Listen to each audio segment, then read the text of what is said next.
What up? I need that sports encyclopedia. Where you at, Steve Kim? Got Trent in the cut. Coach JB. Yeah. Where you at, man? In the gym shooting, I'm Durant. You ain't shooting John Morant. Darnell is the Ball State legend. I'm the Warren Central High School legend. I'm proving with a reliable source, straight from the mouth of the horse. Smitty and JB and Smitty from West Coast to Yost. I love talking ball. It's nice to connect with guys that are like-minded and just are real and genuine. Better stay in your lane. Hop into You are fucking insane. Dude, what? You just will not give this guy his flowers. What is wrong with you? Oh, you must have thought I was a bitch. I am him. Use not it. What's the topic? With your logic when I flow. Big Komodo, how it's talking. Got to get back to letting the baby cry a little bit to see if they can soothe themselves. That's a bar. Issues get pressed so fast it don't get sacked like bags and baggage. Smitty and Jason Brown killed it, yeah, it's a rap. We what the game's been missing, we switched it and filled the gap. I identified him after his third fight, and I said that guy can be a star. I'm so proud of the show, bro. The gas, Smitty and Jason Brown. Coach JB Show.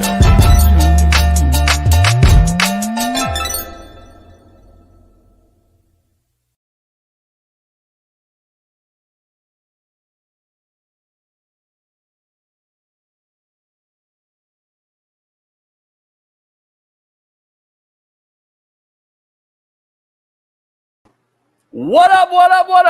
It is Free Game Friday right here in the Slapdick Cigar Lounge and studio for the Coach JB Show with Big Smitty. We got a loaded lineup today. Dr. Jesse Morse joining us right out the gate to talk Aaron Rodgers.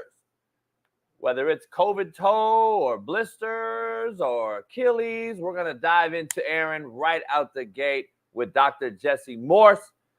We got Jeff Naudo today. We got Shaun King on today. We're going to break down our top 32 QBs from 32 to 1. We'll have a top 10 graphic at the end of it all. And you may be shocked at who's my one. Who is my one?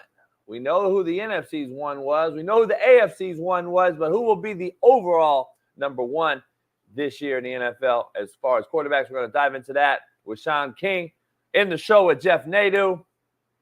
And we got a loaded lineup. Big Mac could not join us today. He's moving, so he'll be back on Monday.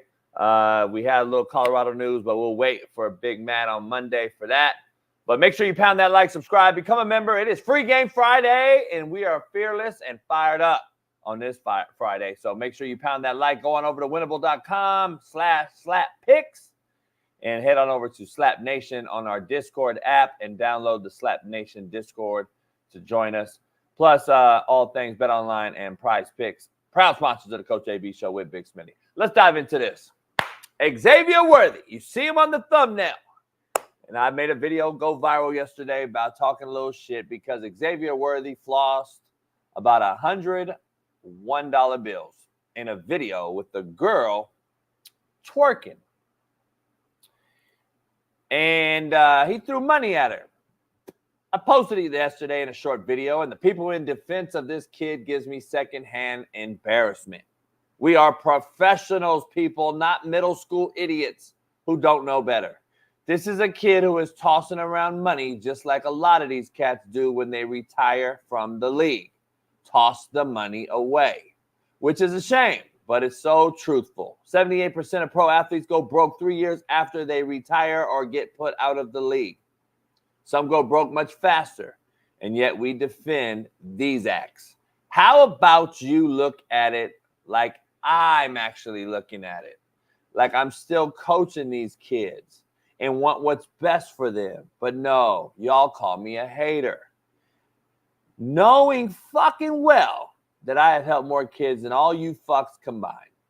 Nobody has checked this kid or told him about the birds and the bees, if you will.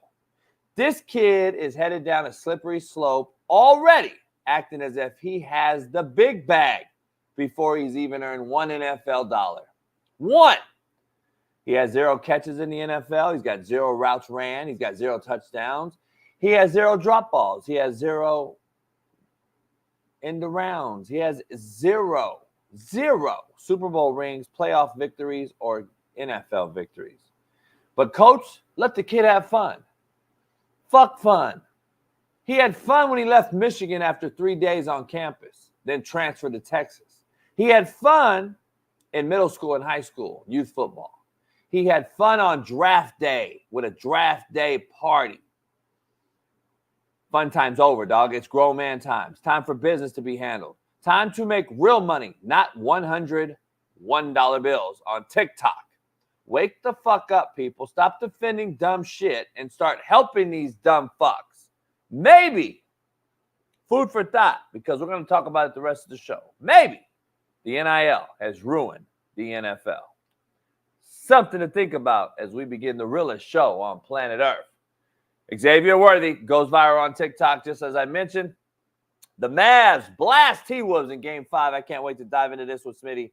The lack of interest I have in the NBA, and last night proved it once again in the closeout game as Luka goes off, Kyrie goes off, and the real superstars showed the up-and-coming superstar who is a real superstar. Donald Trump convicted of 34 felonies over a porn star who takes money from every single politician on the panel, just as she takes dicks from every single politician, and that's who we decided to convict. Dive into that. The Bears will be featured on Hard Knocks. And we will break down our NFL QB rankings. We got a lot breaking down today. Ooh, we got a lot to go down. But before we begin, let's see if Bailey can do it right. Our wonderful co-host, Ball State legend, Naptown's finest, 317 Far East Side great, AR5 defending, Lamar Jackson loving, LeBron hairline having, Caitlin Clark swinging, Fox Sports' very own Big Smitty.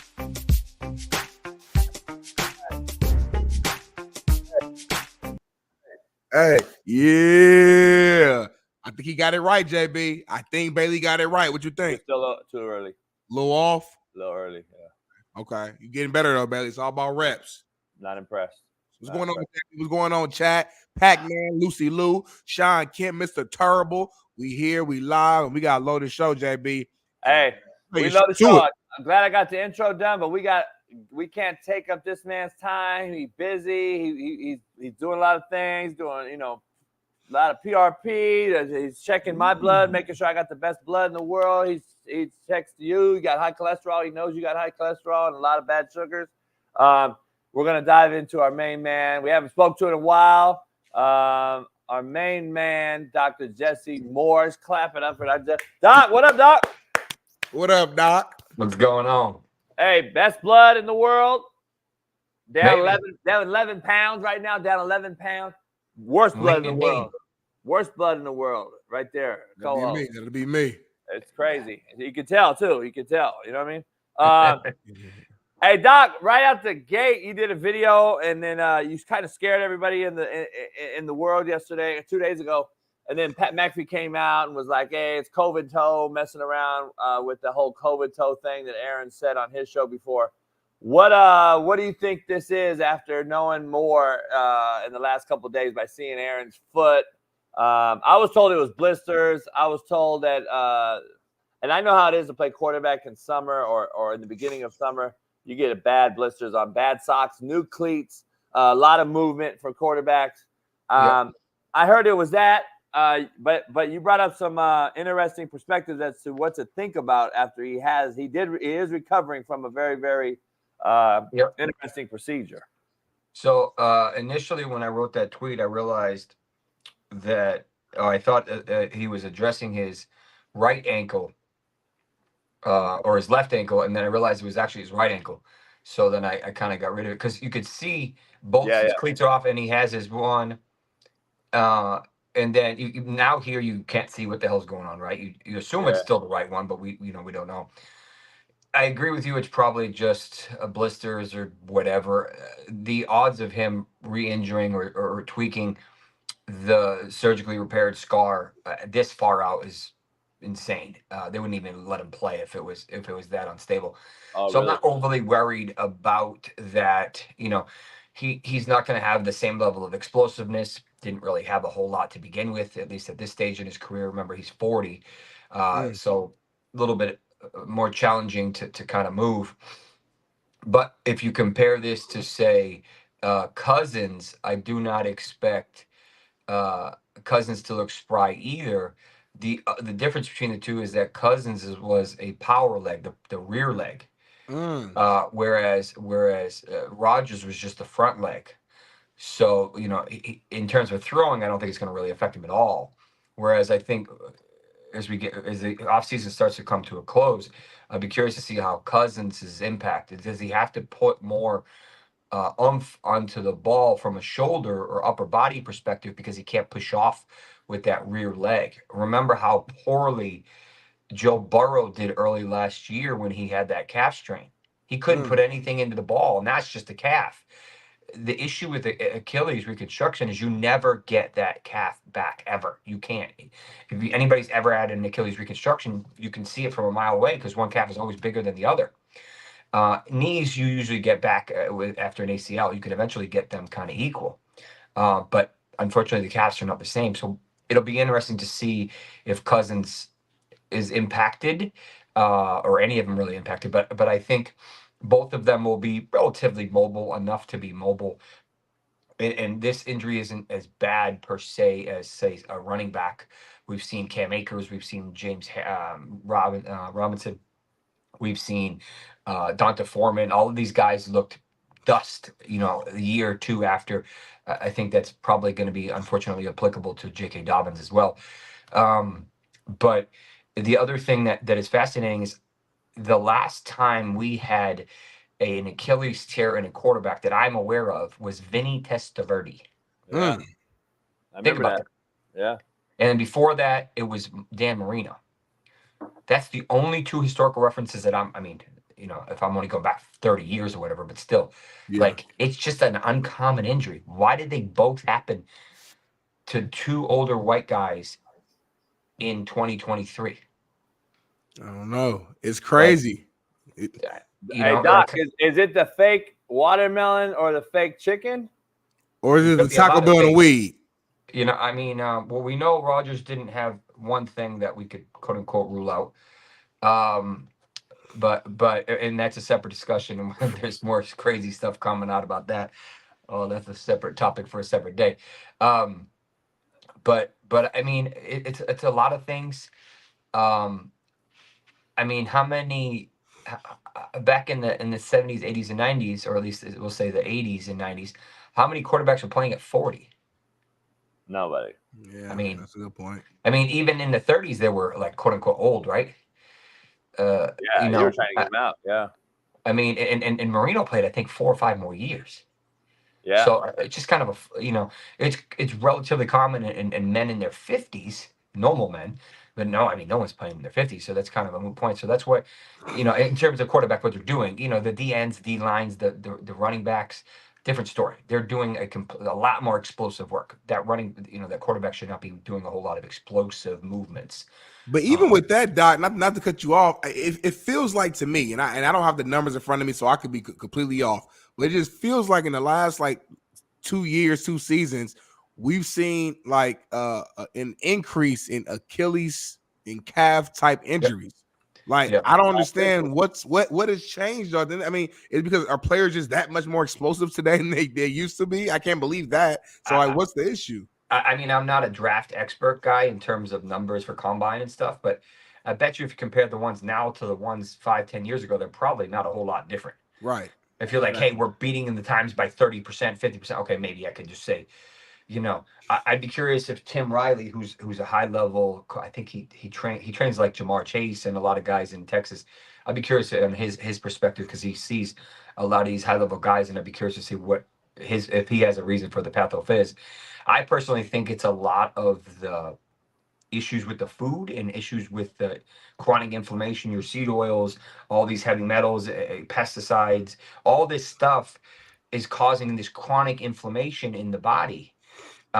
You can't see it. If you know, go to Europe and eat carbs and see why you don't gain 10 pounds, and then eat the same food in America and see why you do gain 10 pounds. It's not 10 pounds of fat, it's 10 pounds of it's inflammation. And that's the problem. When that continues to stack, the body has no idea. It doesn't heal as well. you think the guys have better access to all of our what I call toys, the red light, your PMF, the hyperbaric chambers, all this crazy stuff. They didn't have that 20, 30 years ago. Why are they getting more injured now?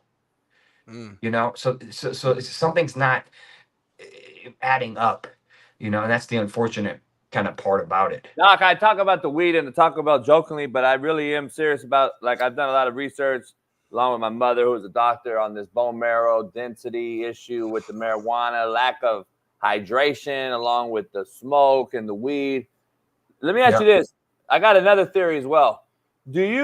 How much of the lack of investment because of the money that they're making now at an all-time cliff, coming in the shape they were when the season ended versus new shape for the new season, as we used to have to do. We used to have to get ready 24/7, year after year. We working on the off season.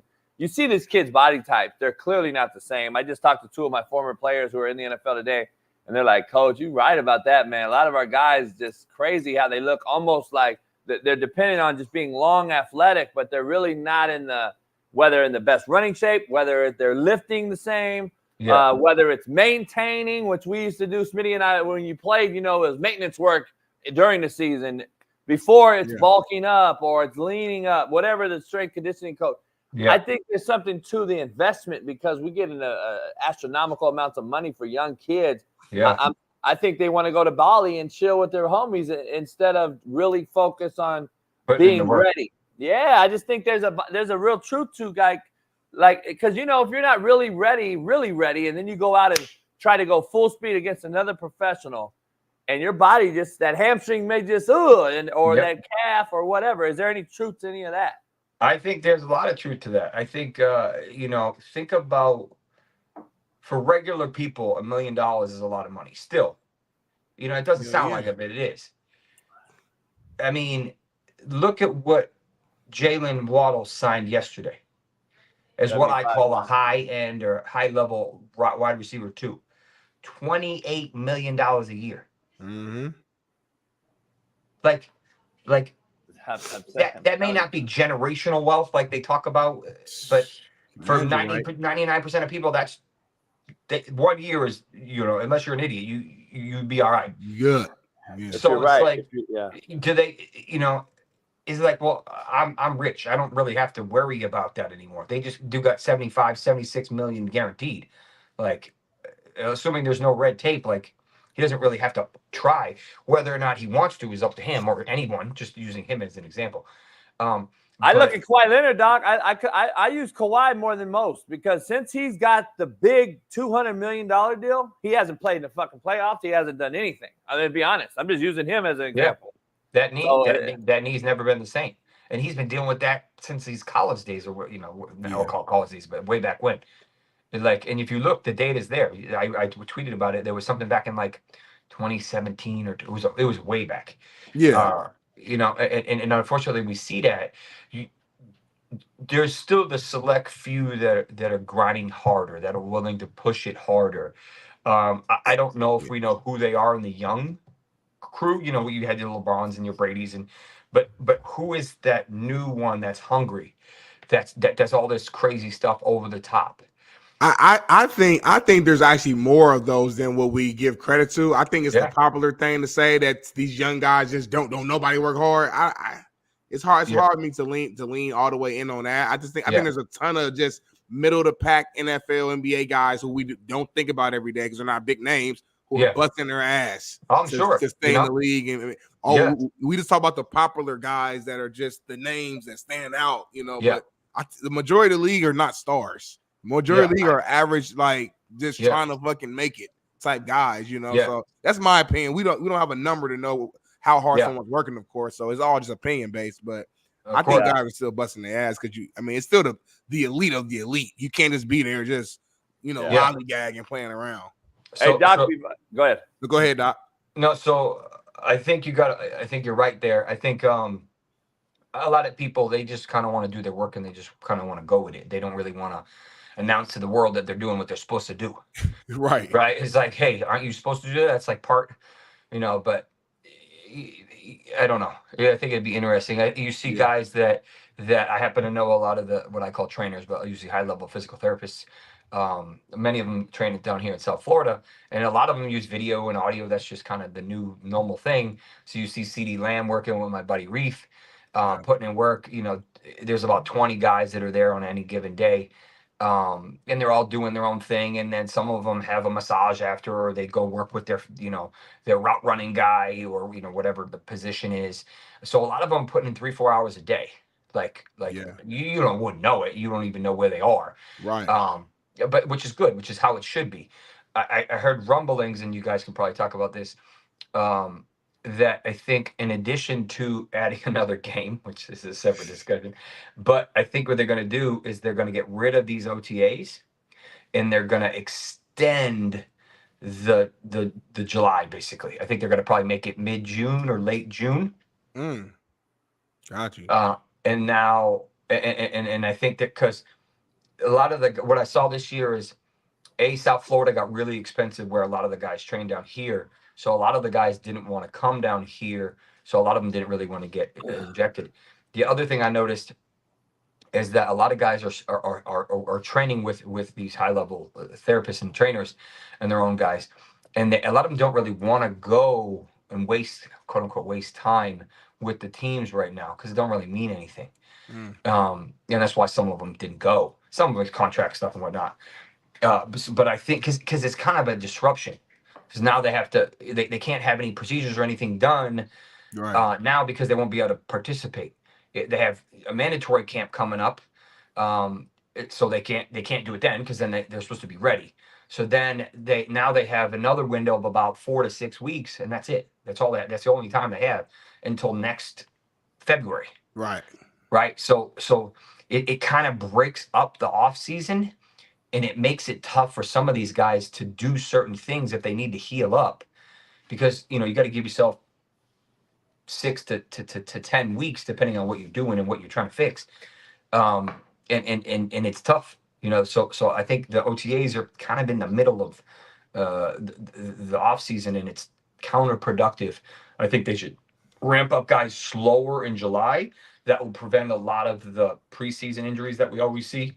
And the hamstring injuries, and ideally that should allow guys to have less injuries throughout the year, and maybe they give them another bye week during the year too. Yeah, because the bye weeks being uneven are just a huge disadvantage for people that don't understand. Like back in the day in JUCO, we all used to have the same bye week, week 5. So there was there was 10 games, right? So everyone did a week 5 deal or a staggered week 5. And then in college, you used to have similar, some sort of bye week that was middle of the season. Nowadays, you got I believe the Eagles got one right after the Brazil trip, and then they got to go 14, 15 straight weeks. Same thing with the Chiefs. The Chiefs have it maybe week 5 or 6, because Travis Kelce was talking about on his podcast the other day. He was like, yeah, we got an early bye week. And then, like you said, it's 13, 14 weeks straight. It's damn, that's tough. And then Patriots, I don't think, is until week 14 or 13 or something. Yeah, it's that's crazy. What the hell? And they have a London trip, so it's crazy. And now you have all this international travel, which then is really taxing, right? I mean, it takes a day, 2 to be normal again. It's so it's tough. I get they want to expand the brand, but it takes a lot, and that's a lot of coordination to move that many people that far, right? Yeah. Right. And then move them back, right? Yeah. And then pretend like nothing ever happened. When you look a year out, they're like, oh well, that game didn't really count because they were in London the week before, or they were in Germany, or they were in Brazil. No, that's a win or a loss. It don't matter where that game was in terms of importance. So that's part, but the coordination is a nightmare for that one game, right? Yeah.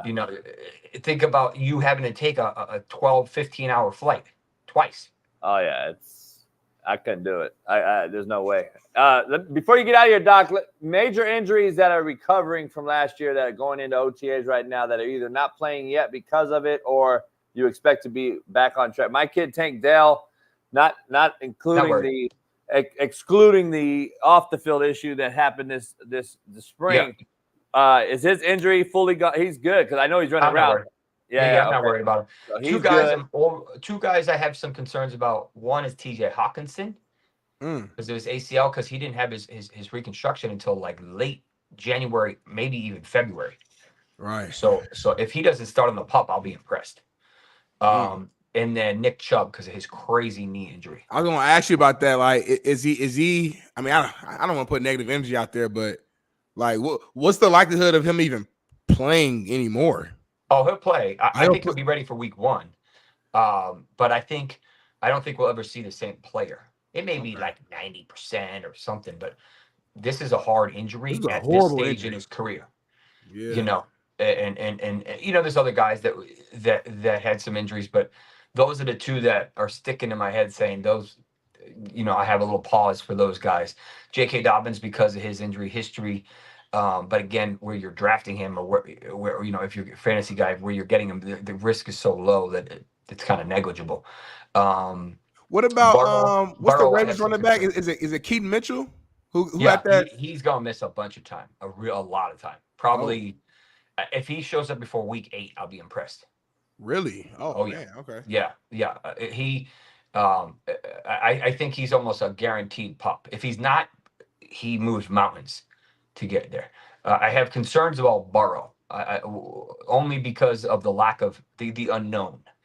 His injury has never been seen before in an NFL quarterback. Never. It's never happened. We never have ever that we know of.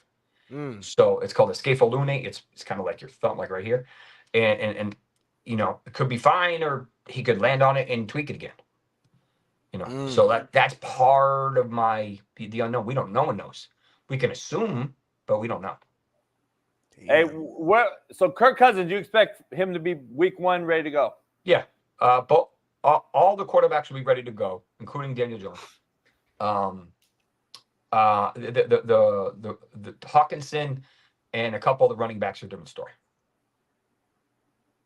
Yeah, I gotta take off, guys. All right, Doc, I appreciate you. I'll see you soon. All right, take care. Take care. Hey, something just popped up out of nowhere. Like he said, I gotta go. Like surgery right now. Yeah, right now, surgery. That's how it is. That's why I took him early as I could. When I can get him in, I get him in. Way to start the show. We're right out the gate here on the realest show on Planet ERF. Pound that like, subscribe, become a member if you haven't. Let's get right into the quote of the day, brought to you by betonline.ag. What up, man? The real Coach JB here for the Coach JB Show with Big Smitty. We got a proud new sponsor, of course, for the second part of the year, and that's BetOnline. Continue to be your number one source for all basketball wagering needs, including pro and college hoops throughout the year. March Madness is here.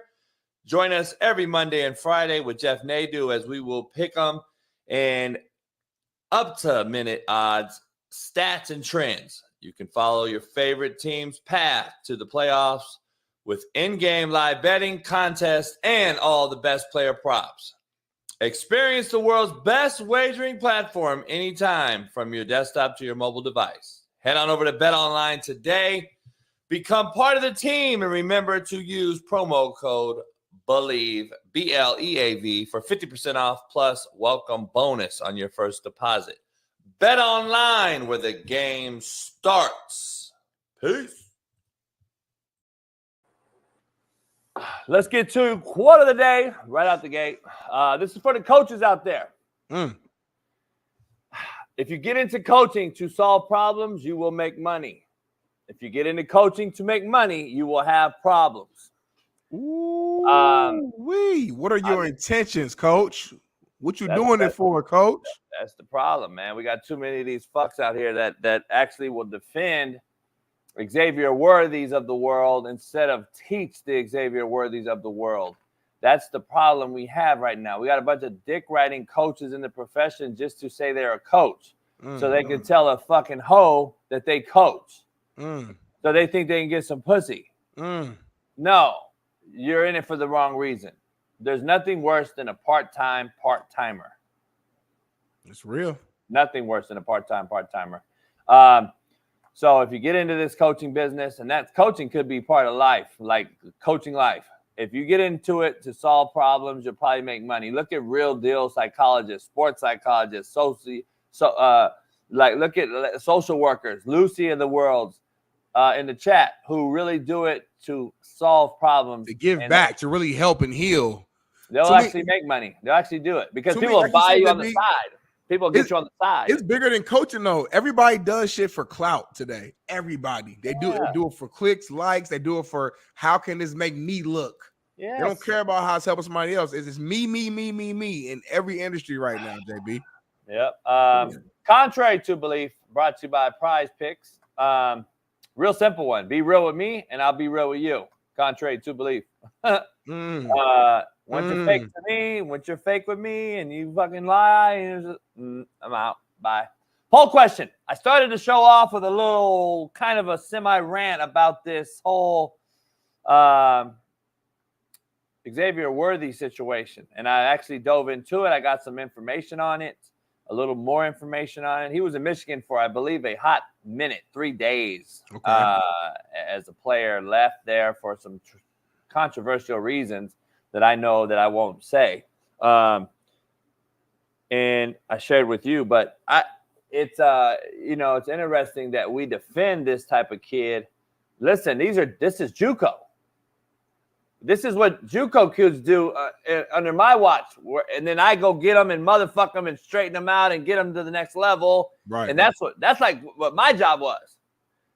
Like this ain't JUCO, homie. This ain't JUCO, dog. Like, and looking at your body, you should be in the weight room. Why you so like smart? Why you so like just cool, like just nonchalant, like just? I don't know, but the idiots that defend it, dog, is the problem. Like, listen, I don't have no issue, but we're sitting here in reactive mode every day on this show when something happens. Whether it's a young brother rapper that gets smoked, whether it's a young NFL player doing some crazy, drive and hit somebody and walks off the scene. We got over here. We're in defense mode in reactionary time instead of proactive and go out there and actually try to help these motherfuckers by telling the truth, as I did in these 2 videos about Xavier. Take a listen to this. The Chiefs queendom back in the news. Xavier Worthy, rookie wide receiver who hasn't busted a grape in a fruit fight, fucking up already. Goddamn shame. What up, man? The real Coach JB. Listen, man. So, Smitty, I did this live driving because of all the crazy messages that I'm seeing that were on IG and on Twitter and on all these things from that video prior that I posted about him flashing the money. I did this video. And real quick, that prior video, you didn't even go in. Like, nah. Remember last night when I got off work, I said, JB, I'm gonna go back and watch the video to see what you said. I'm thinking you went like full JB. You didn't even say much. You didn't say that. I couldn't. I didn't have enough time. I don't know how to do that video thing longer than 10 seconds. But the thing about it is like the idiots that defend this kid for what he did, saying that let him live. Coach, let him learn. Dog, if you let him learn, homie, it's too fucking late. How about teach him now? Right. So this is what the video I had to say, and it kind of went viral. Cam Newton and everyone else in the country that some big time names were commenting on it. Take a listen to the video I did driving. I'm hearing all these fucks in the comment section of a video I just posted about Xavier Worthy, and I had to just say, get it off my chest. I don't give a fuck if I'm driving on the freeway going 80 or not next to a fucking Elon Musk shitbird-ass Cybertruck. I don't give a fuck. The bottom line is, y'all call me a hater, but remember, I'm a coach for life, just like a doctor's a doctor. It don't matter if I'm coaching the team or not currently, motherfuckers. How about you look at it this way? What if I'm really just trying to look out for these babies and these kids that y'all say, let them live, coach. Let them grow up. How about teach them how to grow up, motherfucker? Before you know it, he'll be out the league because 70% of these motherfuckers are out the league 3 years after they retire. But all you know-it-all motherfuckers on social media know everything, and I'm the hater. How about I actually give a fuck, unlike you dumb motherfuckers. And by the way, how many of you motherfuckers got a resume like mine? Have you sent thousands of motherfuckers to college? Have you sent 28 to the league? Have you graduated motherfuckers at the clip that I have? No, I don't think you have. But y'all got me driving on the freeway talking shit because all you pussy-ass motherfuckers in the comments are a bunch of bitch-made cats who haven't busted a grape in a fruit fight, yet I'm the hater because I'm actually calling this shit what it is. And the truth hurts some of you soft pussies. And that's just fact. And the bottom line is, I still help these motherfuckers. Do you? How about you go tell this dumb motherfucker to stop flushing $1 bills, throwing them on a hood rat, why he ain't even earned $1 in the league yet. You act like the motherfucker Jerry Rice. Hey, homie, guess what? He left Michigan after a couple days, went to Texas, got drafted. There's his fun. That's the fun time. He already had his fun. Now it's business. You a grown man. You professional. This ain't middle school, homie. This ain't high school no more. You motherfuckers give too many passes for these kids and you wonder why they go and fuck up. Maybe if you had enough adults in the room that actually had the balls to tell these kids they fucking up, maybe we would save more lives. But what do I know? Ooh, damn. That might be one of your all-timers right there. Okay, Cam. See, I didn't know you and Cam Newton rock like that. Shout out to Cam Newton, man. He said love. I recruited Cam. I recruited Cam. Yeah, Auburn fucked me on the deal. But yeah, I recruited Cam to Compton College. I was a head coach at Compton. I tried to get Cam from going to Blinn, and it was a setup. Dennis Franchione's son was the head coach at Blinn, and Dennis and Auburn at the time had it all set up to where he was going to go to Blinn for 1 year and go straight to Auburn from Florida. So he was at Florida, got a little issue with JUCOs when I was trying to snatch him up, and that was the Cam Newton story. So try to get him on the show. But yeah, make it happen. But no, that's real though. I mean, honestly, everything you said was real in that video. I'm gonna be honest with you. Like, I'm not even gonna argue with you. I think people just listen to how you say stuff and they get like offended because you're cussing. Literally, that's it. Yeah, that's what it is. But when you really just listen to what you're saying I actually care about the kid.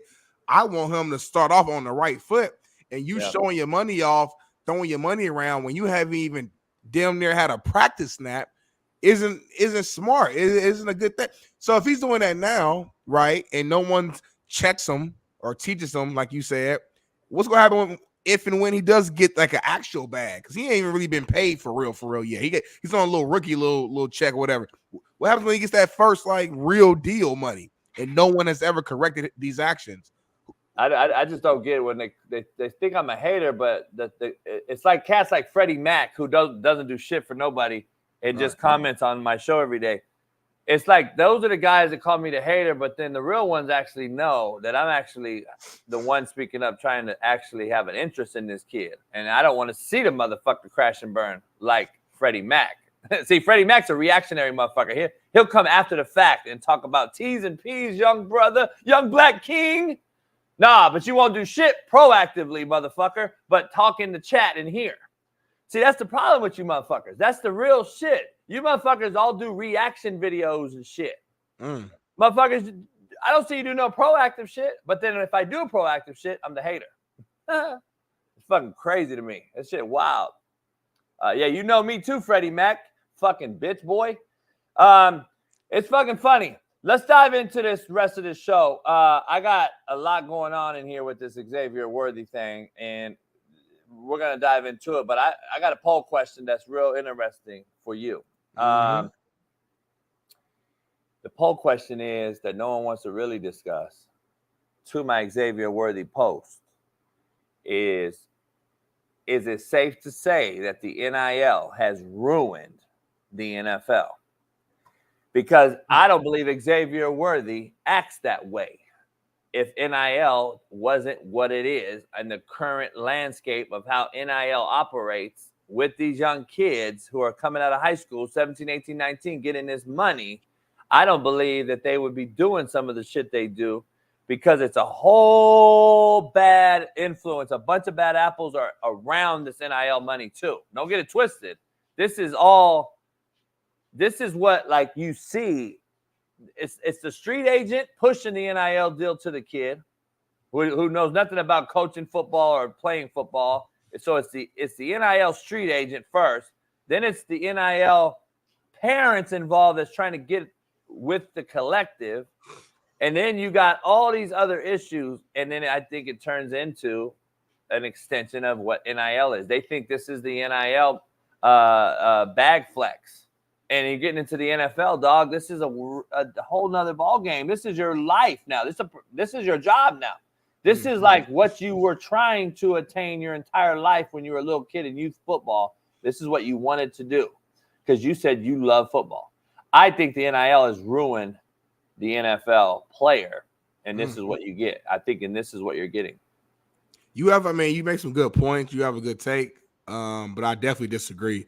I don't think getting a bag in college is ruining the NFL player because basically the way I'm reading what you're saying in a nutshell is almost like you're saying you got to be broke in order to have the right mindset and character before entering the NFL. Like if you got some money entering the league, your character's gonna be off, and I just disagree with that. You know, like because you got some money, that money don't really change you in my opinion.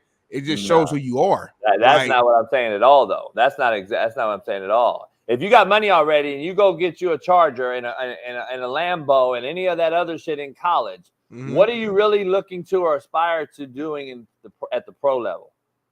But think about, JB, I know you've had teammates along your journey who had fucking good money, like before, like fuck NIL, just they come from good money, whether it's their dad's a business owner or you know, my brother Sheldon went to Notre Dame. He said when he first pulled up, it was like mind blowing. The teammates he had, David Robinson's son, and all these legendary, their son are his teammates, and they're well off. They've been had money, but they still have a dream and a goal to make it to the NFL because that's their goal. That's the dream because the love of the game. Now, here's a point to your point.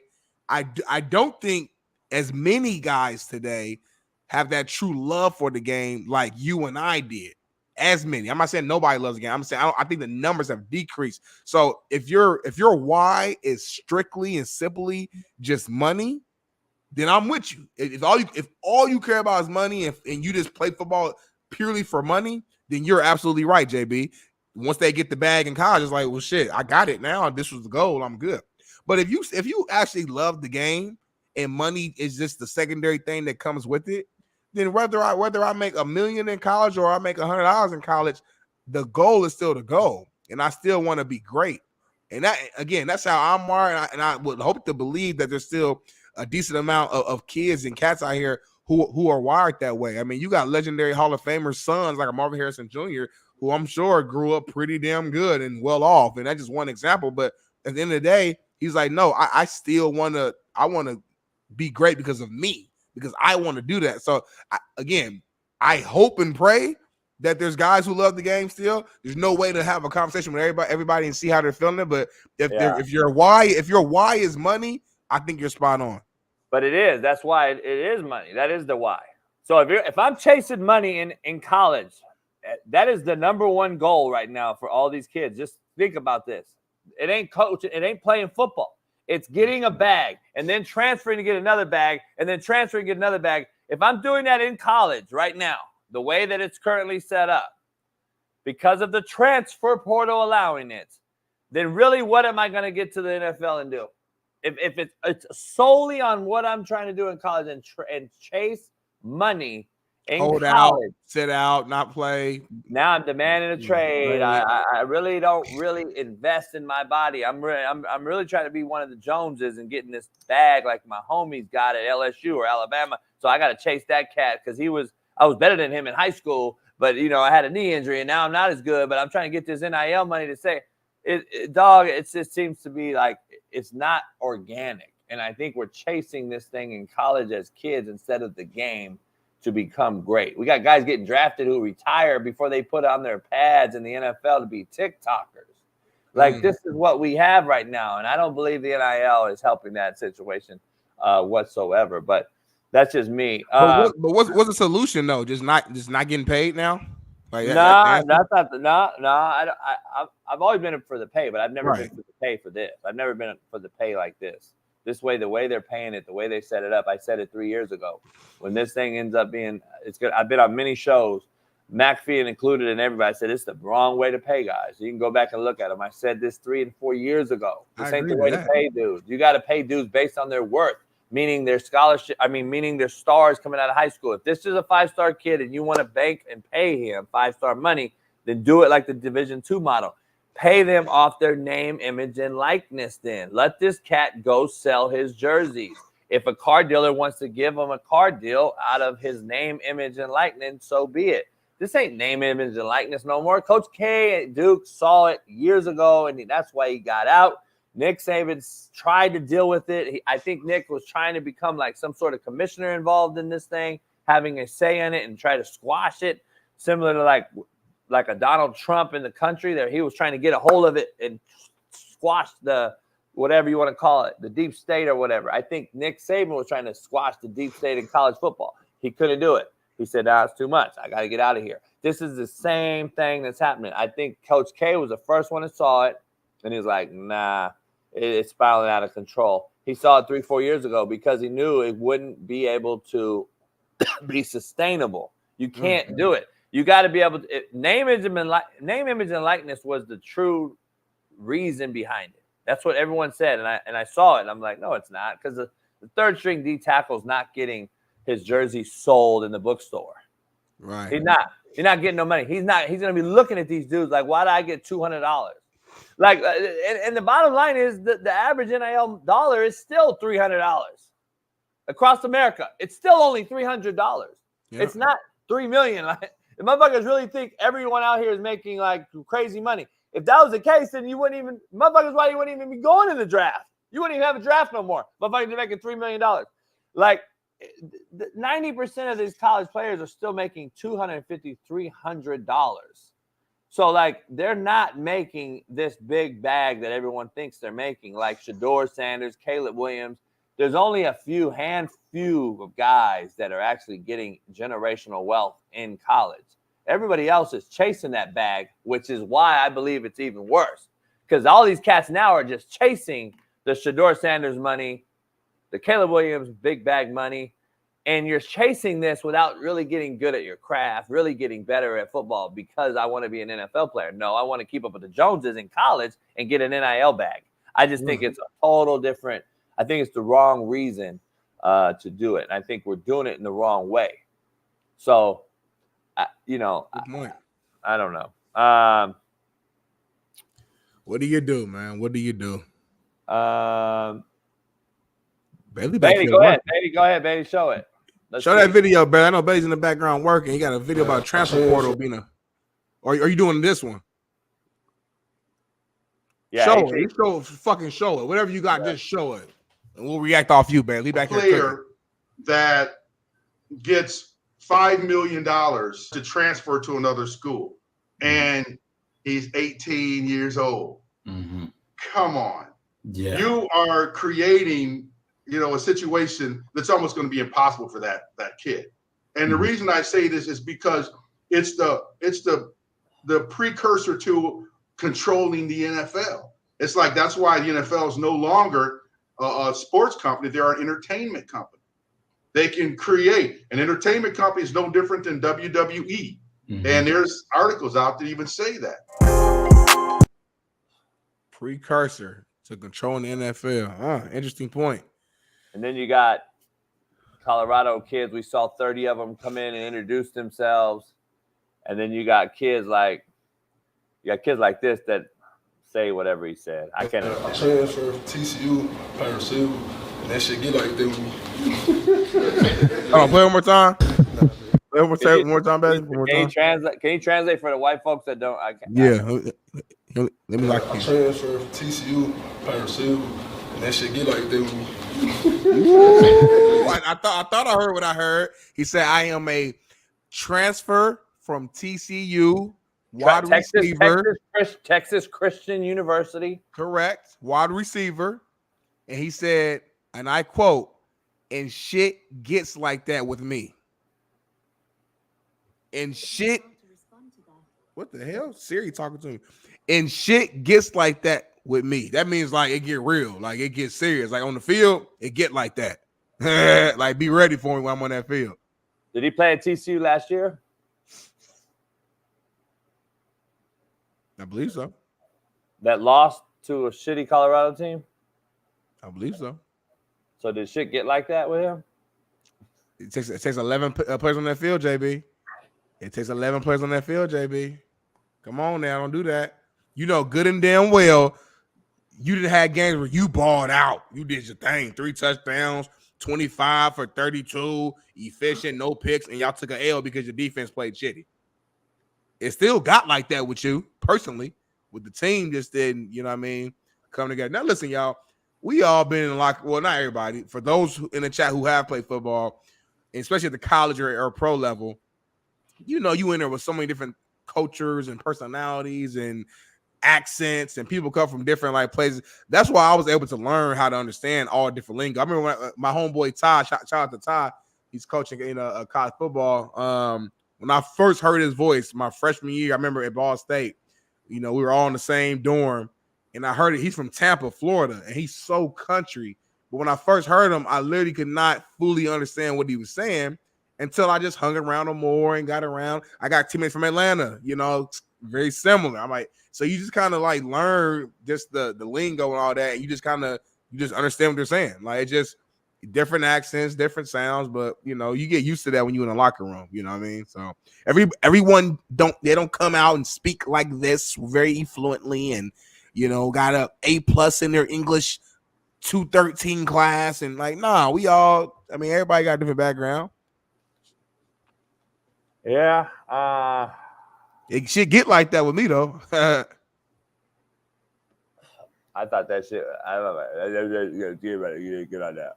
Come on, JB. You've been a coach in the inner city for way too long. You know good and damn well you done have players that be like, I don't know what the fuck. Like, you know, you have players that talk kind of crazy. Fuck yeah. Hold on though. I wouldn't let him walk off that right there.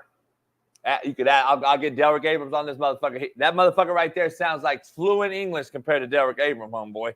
And he plays in the league right now. Derek Abrams went to Colorado, 6'4" corner. Yeah. That was on the show, Netflix.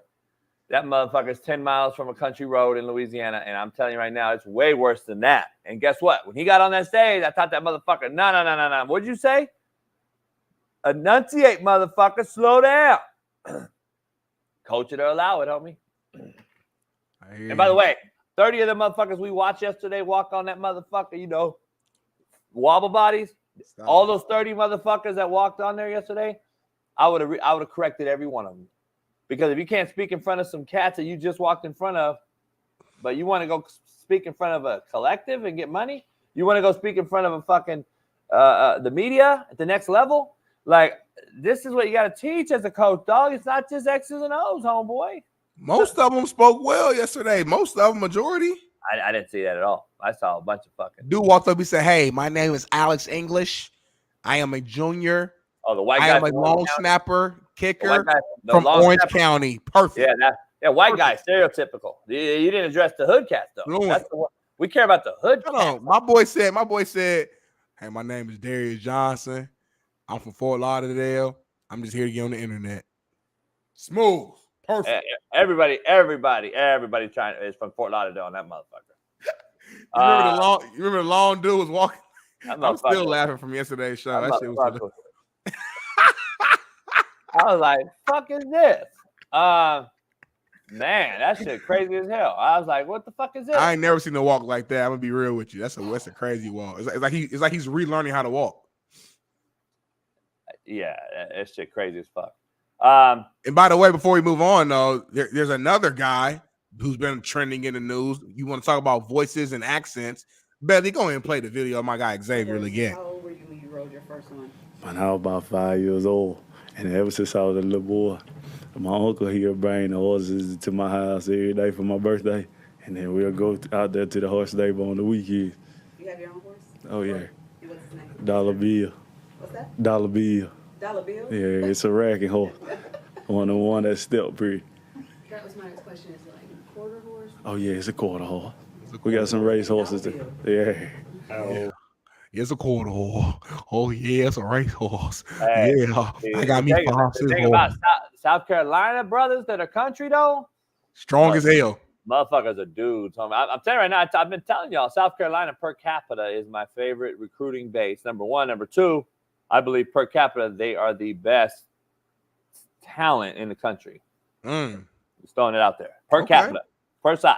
It's them down. It's just like it's country. They fucking eat potatoes and meat. They chopping down trees, farming. They got their it's old school cats. You know what I'm saying? And they lifestyle. So I'm just saying per size, per capita, like I hear you.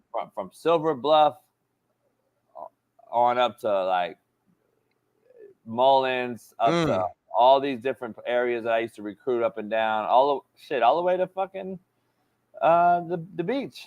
Who's some of the cats you had who from South Carolina who was ballers, like just in your career? Top of the head, like 2 of them. Joe Carter, Nebraska. I played in Nebraska with my other kid, Damian Stafford, who both had a shot in the league. JUCO, played for me at JUCO. The Joe Carter. But I've had so many South Carolina kids, dog. I've had tons of South Carolina kids over the years from every position. But mostly, to be honest, you get a lot of D linemen. A lot of D linemen, dog. A lot of pass rushers, 3 techniques. 6'4", 250. I've had some great linebackers, great DNs, great 3 techs.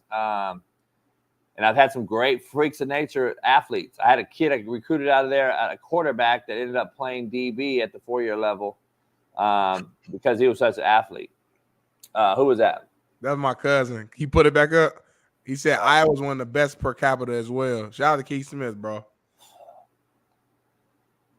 Fuck. You ain't really recruiting Iowa heavily though, JB. Keep it funky, so you don't know for sure. I know. There's a reason I know. You know how I know for sure? Because I didn't recruit them. It's like saying recruit Kansas. Do you understand? Do you understand there's states to stay away from, right? When we give them to you? Yes. We don't here we go. Top states to stay away from when recruiting. Go. Montana, Wyoming, Idaho, Nebraska, Iowa, Kansas. Top states right there. Boom. There's your clip right there. Cut it off. Put a little music. Then you add South and North Dakota. Mm. Then you can add Wisconsin and Minnesota later. Mm. If you get outside of Minneapolis, Minnesota has this much talent. And if you get outside of, if you get inside of Wisconsin, there's this much talent. So it's bad. It's bad. Maine and Rhode Island are probably the East Coast states you stay away from. New Mexico. Okay. Bunch of fucking, wah. They're not. That's Urlacher hood, ain't it? Actually, he went there later. Okay. Yeah, there's a lot of wah there. You ain't gonna be able to get them. What's the best? What are the best cities or best states to recruit in regards to like women that you run into? Like, after a long day, you've been recruiting all day. Boom. Now you're going to go get something to eat. You're gonna run into some baddies at these places. Like what's the best spots? South Carolina. Certain parts of South Carolina, like Clemson. Yeah. So they got that. They got that too. That's the problem. Great areas. I'll tell you right now. Great areas. Gulf Shore, Alabama. You go in and get some real oysters. You can go to a regular bar, eat oysters, and run into a few just straight up. They were shooting bad ones over. Bad white girls. They was shooting all day. Got fucking dip. Ooh. I'm like, damn, bad white girls. White girls with dip in their mouth. Bad. Okay. Where the sisters at? Because you like sisters. Yeah, Atlanta. Okay. But you gotta be careful. They could have a dick on them. You gotta do a mic check in Atlanta, JB. You gotta do a mic check. You gotta do more than that. You gotta do more than that. Phoenix. Scottsdale?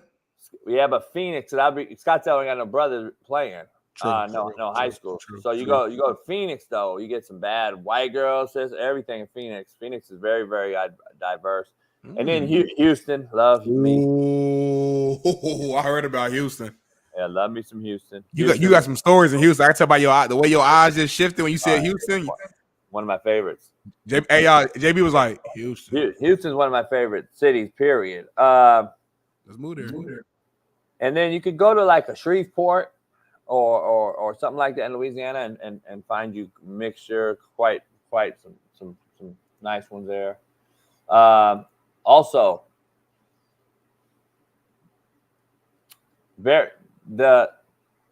what's that called? The fucking what is it called? The goddamn bridge. Oh, when the states hit each other. The key not the key. Nah, the border. No, yeah, but what is it called? Like the panhandle. The panhandle. The panhandle of Florida, Pensacola. So Pensacola is the first major. Like I had some players out of Pensacola too, by the way. I've had some players, but that's right there. You know, Alabama, Florida. That panhandle. Pensacola got some. Pensacola got some. Charleston, South Carolina. Ooh, man, you naming the whole country right now. Charlotte. Have you ever had to like run game on don't say no names, please. Have you ever had to run game on like a recruit's auntie, mothers, whoever, in order to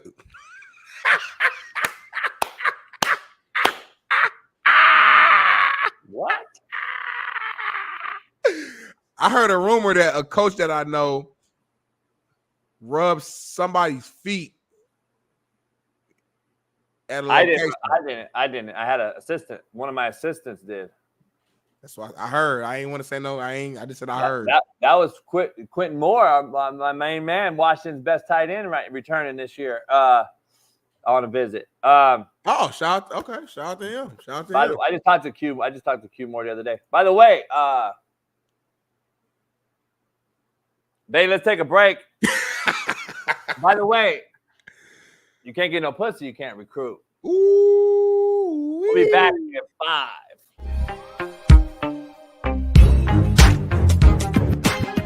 Top 10. All right. I'm going to get into my top 10. Matt asked yesterday about my top 10, and he spit his out real quick. I'm going to pull mine up on the ticker below so the world can see. You can all fucking go, the fucking chat. 400 people are going to talk shit. I don't fucking care. So here we go.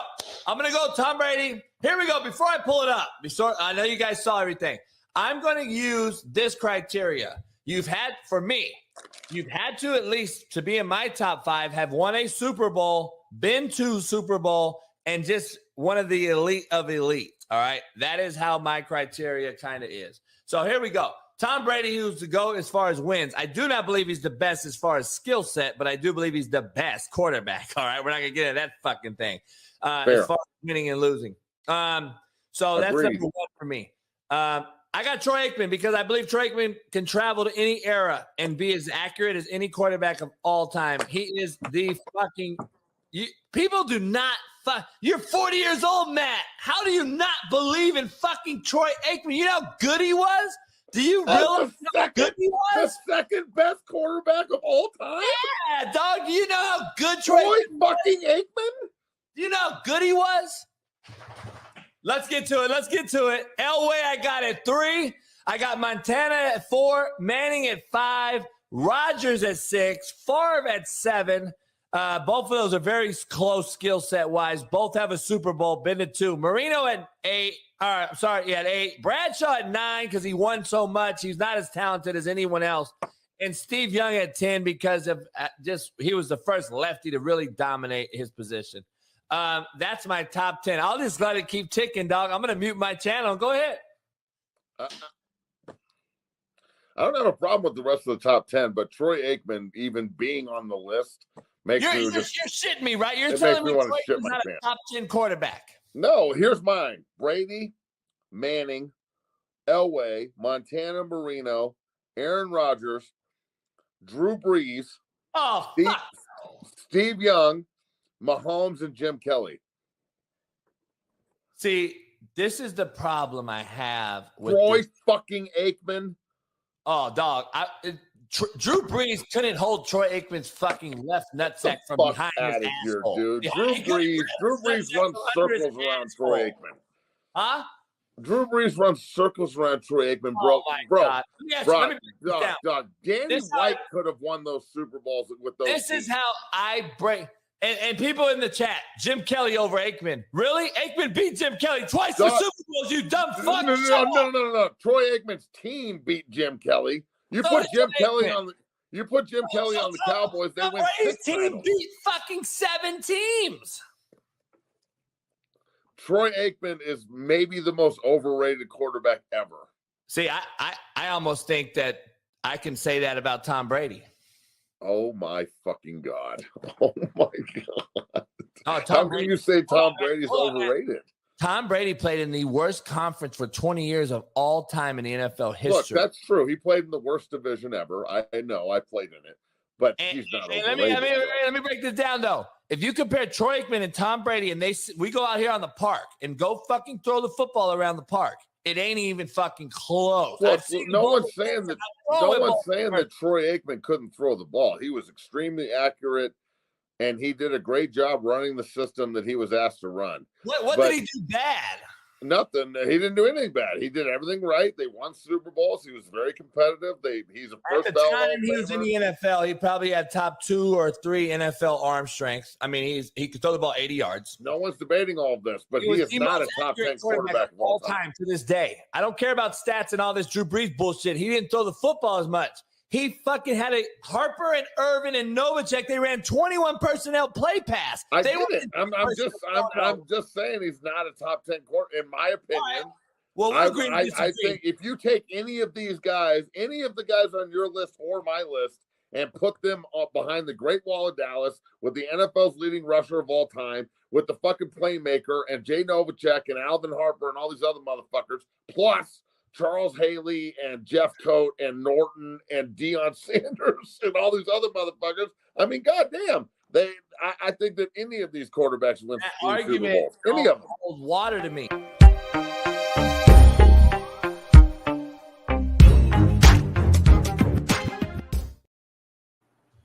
Yo, we are back. Hey, y'all, fam, make sure you hitting that like button, man. Share this link with your group chat right now. If you're tuning in, we appreciate the love. Copy the link, drop it in the group chat so everybody can lock in and tune in. Woo, we in the second hour, JB. I thought today's show going kind of fast, ain't it? Is it? It's kind of slow. I think we had Dr. Jesse Morse. Like, we usually don't have a guest on, like, right off the bat. I think that made it feel like, damn, like, we got here quick. You know what I'm saying? So, feeling good. Yeah. I love Free Game Friday, man. It's always a more loose show. JB's more relaxed. You know what I mean? He's usually a little drunk on this show. Aikman said, talk to me when Mahomes has a third of my Super Bowls. Now he passed you up, homie. Quiet now. Mahomes has 4 Super Bowls? No, he doesn't. Why are you thinking? They tied. He does. I don't know how he passed Aikman up. Some of you motherfuckers just be posting anything. Some of you just say everything. You probably didn't know that Buddy had 3 Super Bowl rings. You probably thought he only had 2. That's my assumption. Troy Aikman has 3 Super Bowl rings. I know. I'm saying that guy who made that comment probably did know that. I'm letting him know. Just so you know, Troy Aikman has 3 Super Bowl rings. Just throwing that out there. Smitty, I got it's time to make it make sense. Ooh, uh-oh. Where my theme music at, Bailey?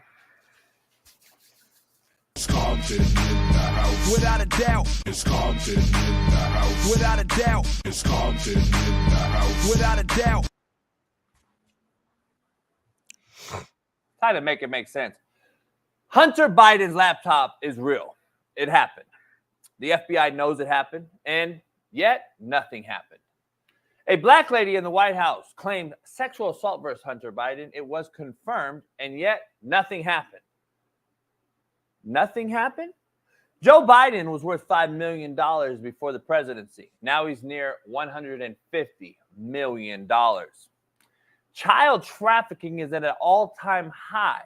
We know Biden and Clinton are directly involved. We know Bill and Hillary have had several sexual assault charges hit their names, yet nothing happened. And yet yesterday, 34 counts were unanimously voted in the favor of guilty versus Donald Trump.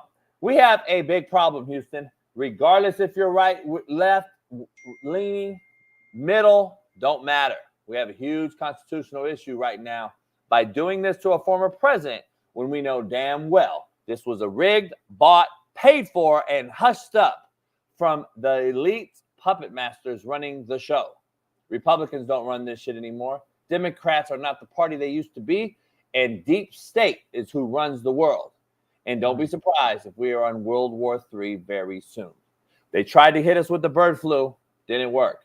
They are trying to kill our food supply right now. It blew up the largest egg and chicken farm in America just 2 days ago. And yet you are just worried about Donald Trump's court case? Make it make sense. We are setting a wild precedent, people. And these are wild times. Make it make sense. Smitty, I got a video I want to show you from a brother speaking about some real shit. Take a listen. Say this. My mind was not made up before, but it is definitely made up now. And I will definitely be voting for Donald Trump because the weaponization of the legal system, it is so blatant, and this corruption cannot stand.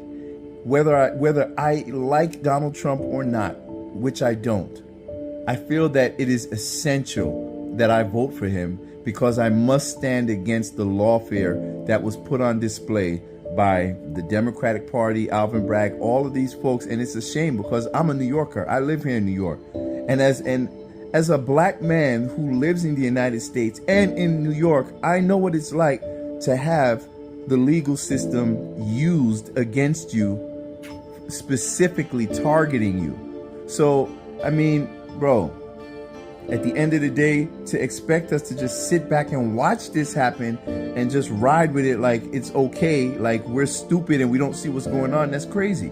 Because if you can do something like this to a former president of the United States, just imagine, people, imagine what they can do to us. I'm sorry, but I'm all in. Trump 2024.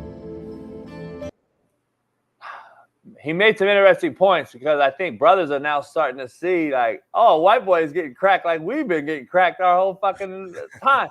Like, what he just said, you think that's real talk or jaw jacket from a brother's perspective? I think some of it's real talk. I mean, it's real talk from his view, of course. I don't think he's out here just bullshit. He's speaking his truth. I think it's real talk that, I mean, yeah, for the longest we here in America have been used. The justice system has not worked to our favor as black men in America, for being honest. And he feels that that's what's happening with Trump in this case. A lot of people are out here are believing that this trial from the beginning was used in a way to try to keep Trump out and keep Biden in. But what I'm actually noticing, though, at least the last 24 hours or so, is that it's almost, at least from a public standpoint on social media, it's almost like in like Trump's favor. Like, I'm seeing more people be like, you know what? Yeah.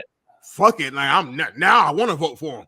Like, I'm seeing more of that than the latter. So it's almost, if this was some type of case that was trying to be used in a way to push people away from him, it completely backfired, because I feel like he has more support now than he did before. Because again, from a constitutional standpoint, nothing changes. Like, he can still be president.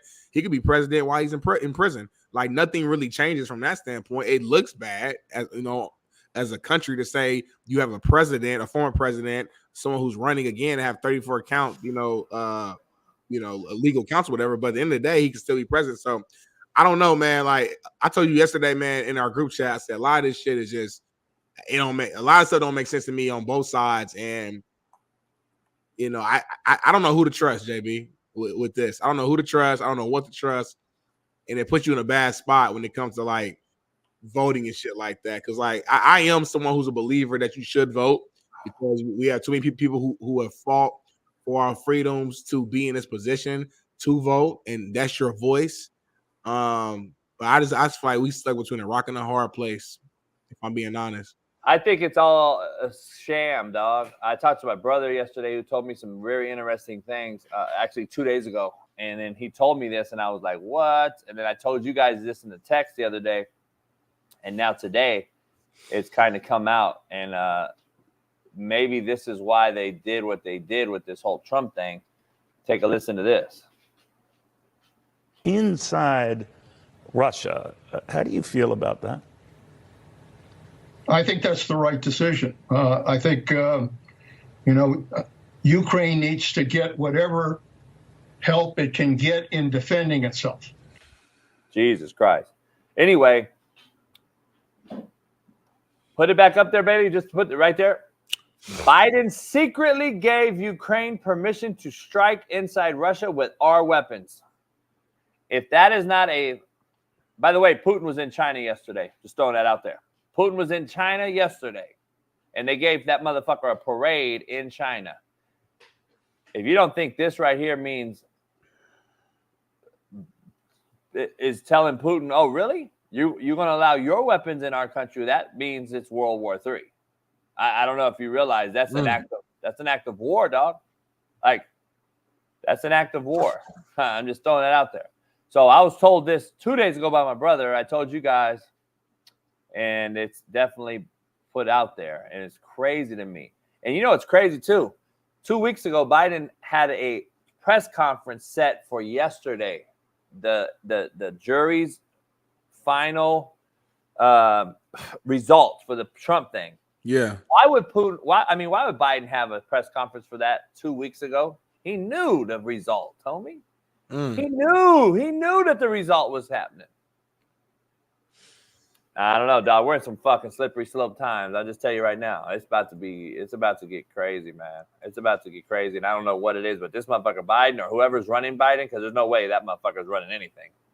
But whoever's running Biden, I think whoever's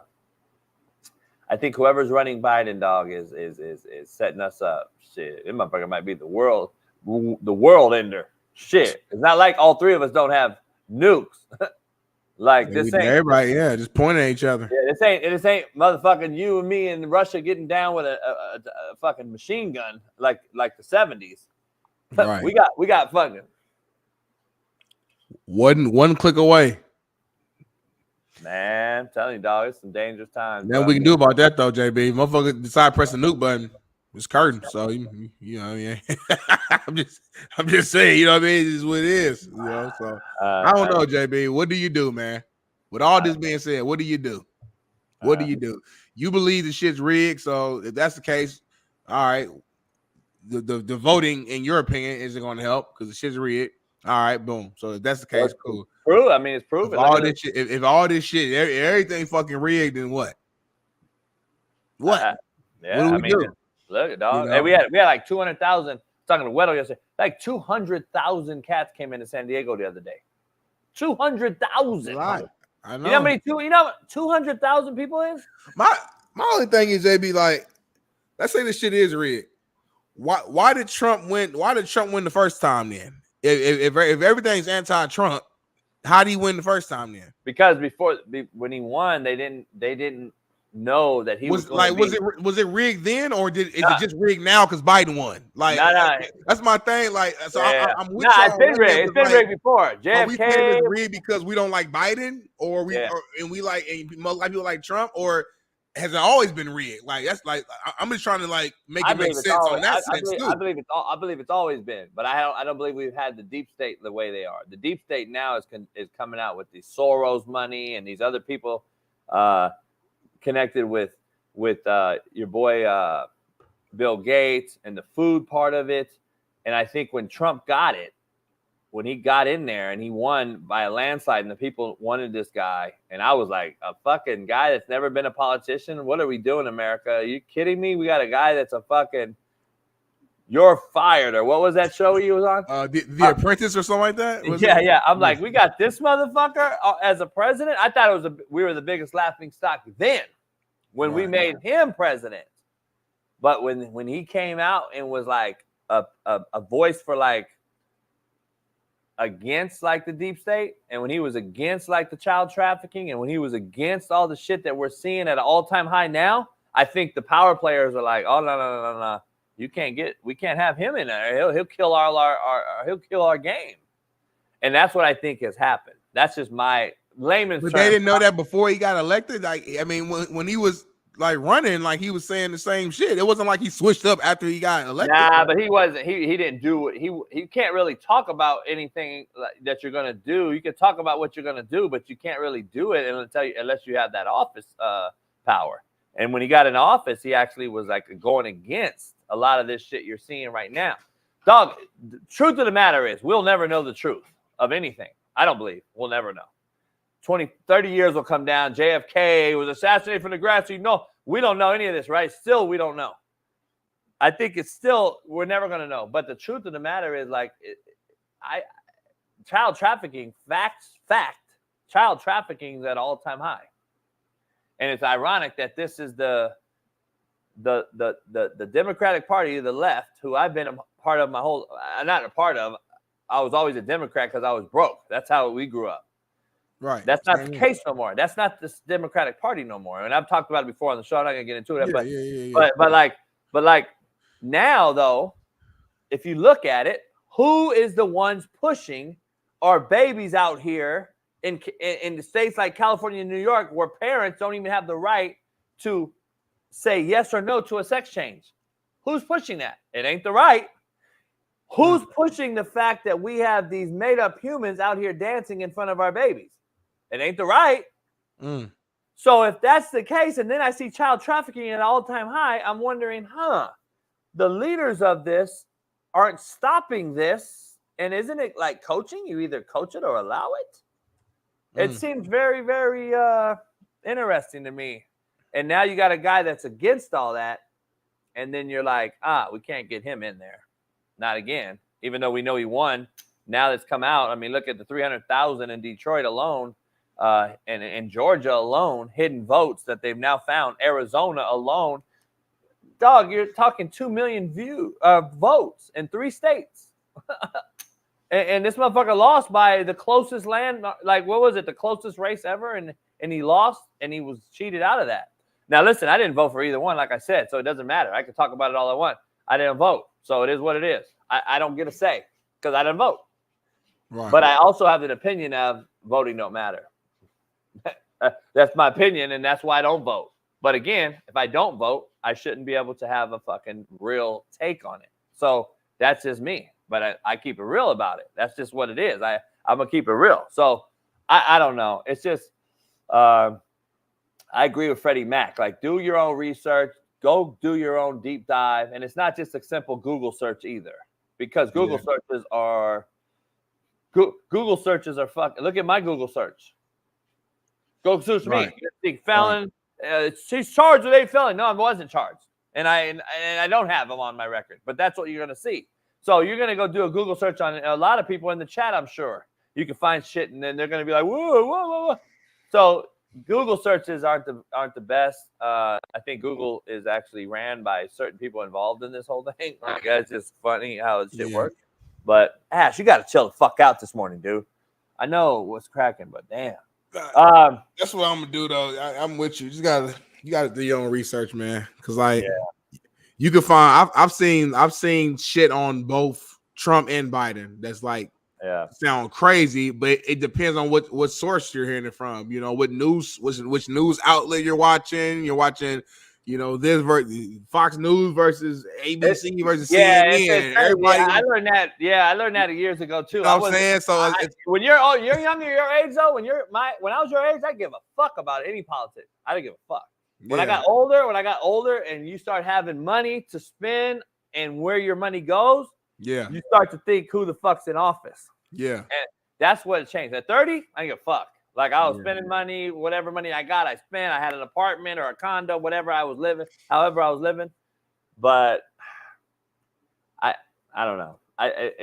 When you get older, though, when you get older, it starts to change your I'm not saying I don't care. I just need to do. It's just so much information that.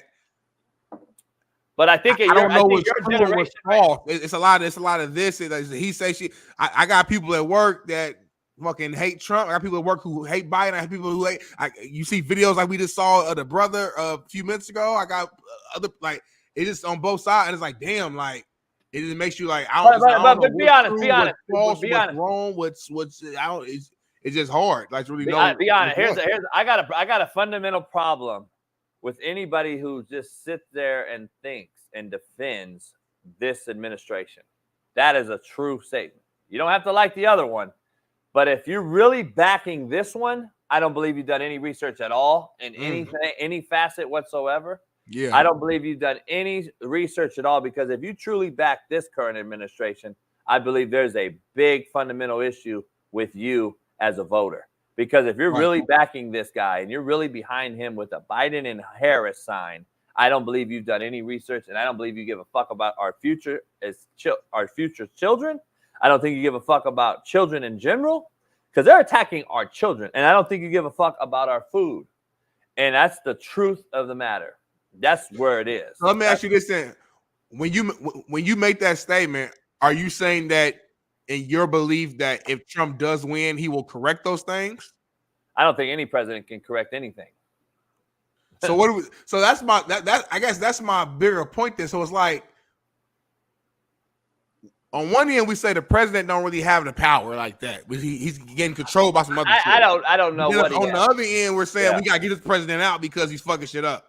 Because remember the president, or he's not fucking it up. Is he the one controlling it? If the president is just the face, and it's a underlying entity controlling it don't matter who you go be president. Me, it shouldn't even matter. Yeah. So here's the thing. Well, here's the thing though. But remember, the guy that's sitting in there though, it's called an administration. Right. The administration matters though by the figurehead at the top. Right. So like that is the head coach, by the way, is a direct correlation. His assistants are a direct correlation. Everyone underneath him this is the ideology or philosophy that we have.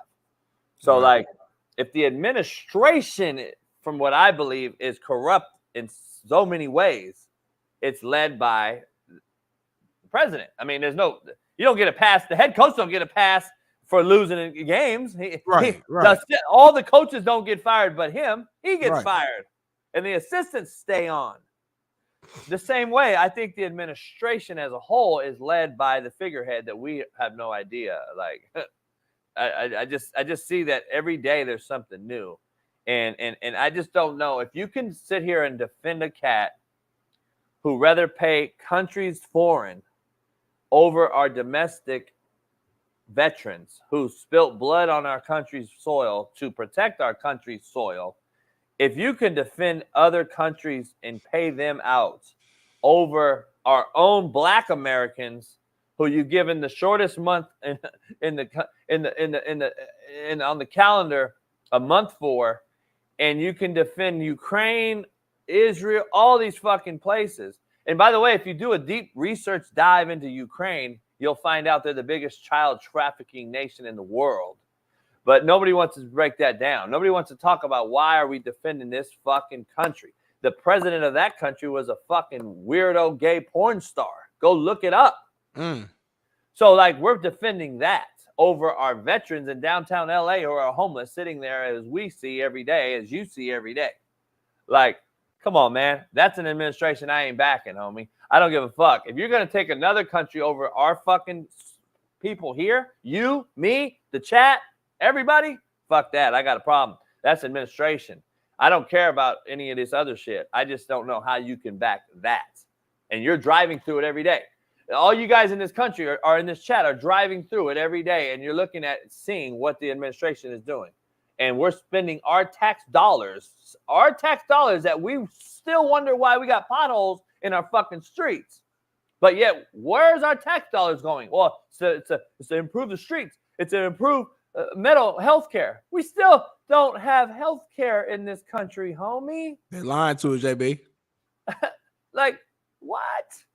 Now, is Trump going to fix all that? No, I don't believe so. I don't believe any president can. I think there's puppets in the puppet show. I think, and that's ultimately, I think, where I'm at. Again, I'm admitting my ignorance, so I got a lot of research I need to do. But at the same time, though, I've been old enough for the last few presidents, Obama, Biden, Trump. Like, I mean, shit. I mean, I don't like what have any of them really done for real? Like, that's what I'm saying. How much has any of our individual lives literally changed? But the administration, any of these guys. But the administration as a whole, I got you. Yeah, is different, and it's a different. Like, just be honest. Let's be real. If you remember Trump's presidency run, his 4 years in office, and you remember, and if you just look back at your life, how you moved and operated, and compare that to the last 4, just do that. Don't even think about the politics and the who's running the president and all that. Just do that. What would you say? Like, how do you believe you live versus now? The one difference from my actual personal life that's affected is that groceries and fucking gas is higher. For real. I know that seems I know that seems simple, but I'm saying I'm trying to think of my everyday life. That is higher. That's not simple, homie. Other than that, everything else is the same for me. I'm gonna be honest with you, but that part is higher. So it's like, fuck, you're making the same money, whatever, but you're spending more on expenses. So technically, you're making less. So that's been affected. That's not normal. So is that correlated to Biden? That's my question. Your rent's not up? Oh yeah. But I moved. But yes, my rent went up. My rent goes up but my rent, CJB. My rent goes up at the end of every fucking term, though. Every league goes up, even when Trump goes. That's why it's kind of there's inflation always, but it's not like it is. It ain't like it is now. It hasn't been like this in my lifetime. Like, I'm just being honest. Like, listen, you could go and do the deep dive all you want and all that stuff, but the bottom line is, when we sent out stimulus checks for COVID, that shit was a huge inflator. No one wants to talk about it. Number one. Number two. When one guy actually had a pipeline open and one guy actually closed it off, you saw a huge inflation. And I was like, does it really affect? And when I did my deep search, I'm like, well, shit, that pipeline is a huge deal. When you can't have oil in our own country, we got to go outside and get gas resources from other countries. And now you wonder why we're paying these other countries like we are. Right. It's just that's administration, in my opinion, and that is why it's wild, bro. It's wild. I don't know. I'm with you. And just for clarity, like I said, I'm literally just asking questions, y'all. I'm not on. Yeah. I know, contrary to you believe, everybody assumed Darnell you just pro Biden. I'm not pro neither one of these motherfuckers. I'm being 100,000%. I'm trying to get information so I can make an informed decision if I do decide to vote. I want to make an informed decision. As you should, but I would vote for anybody else other than this administration. That's the thing.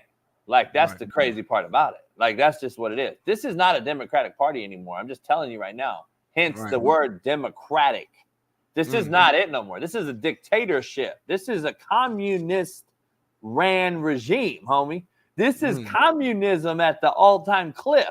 Look at what we're doing. Look at what we're doing.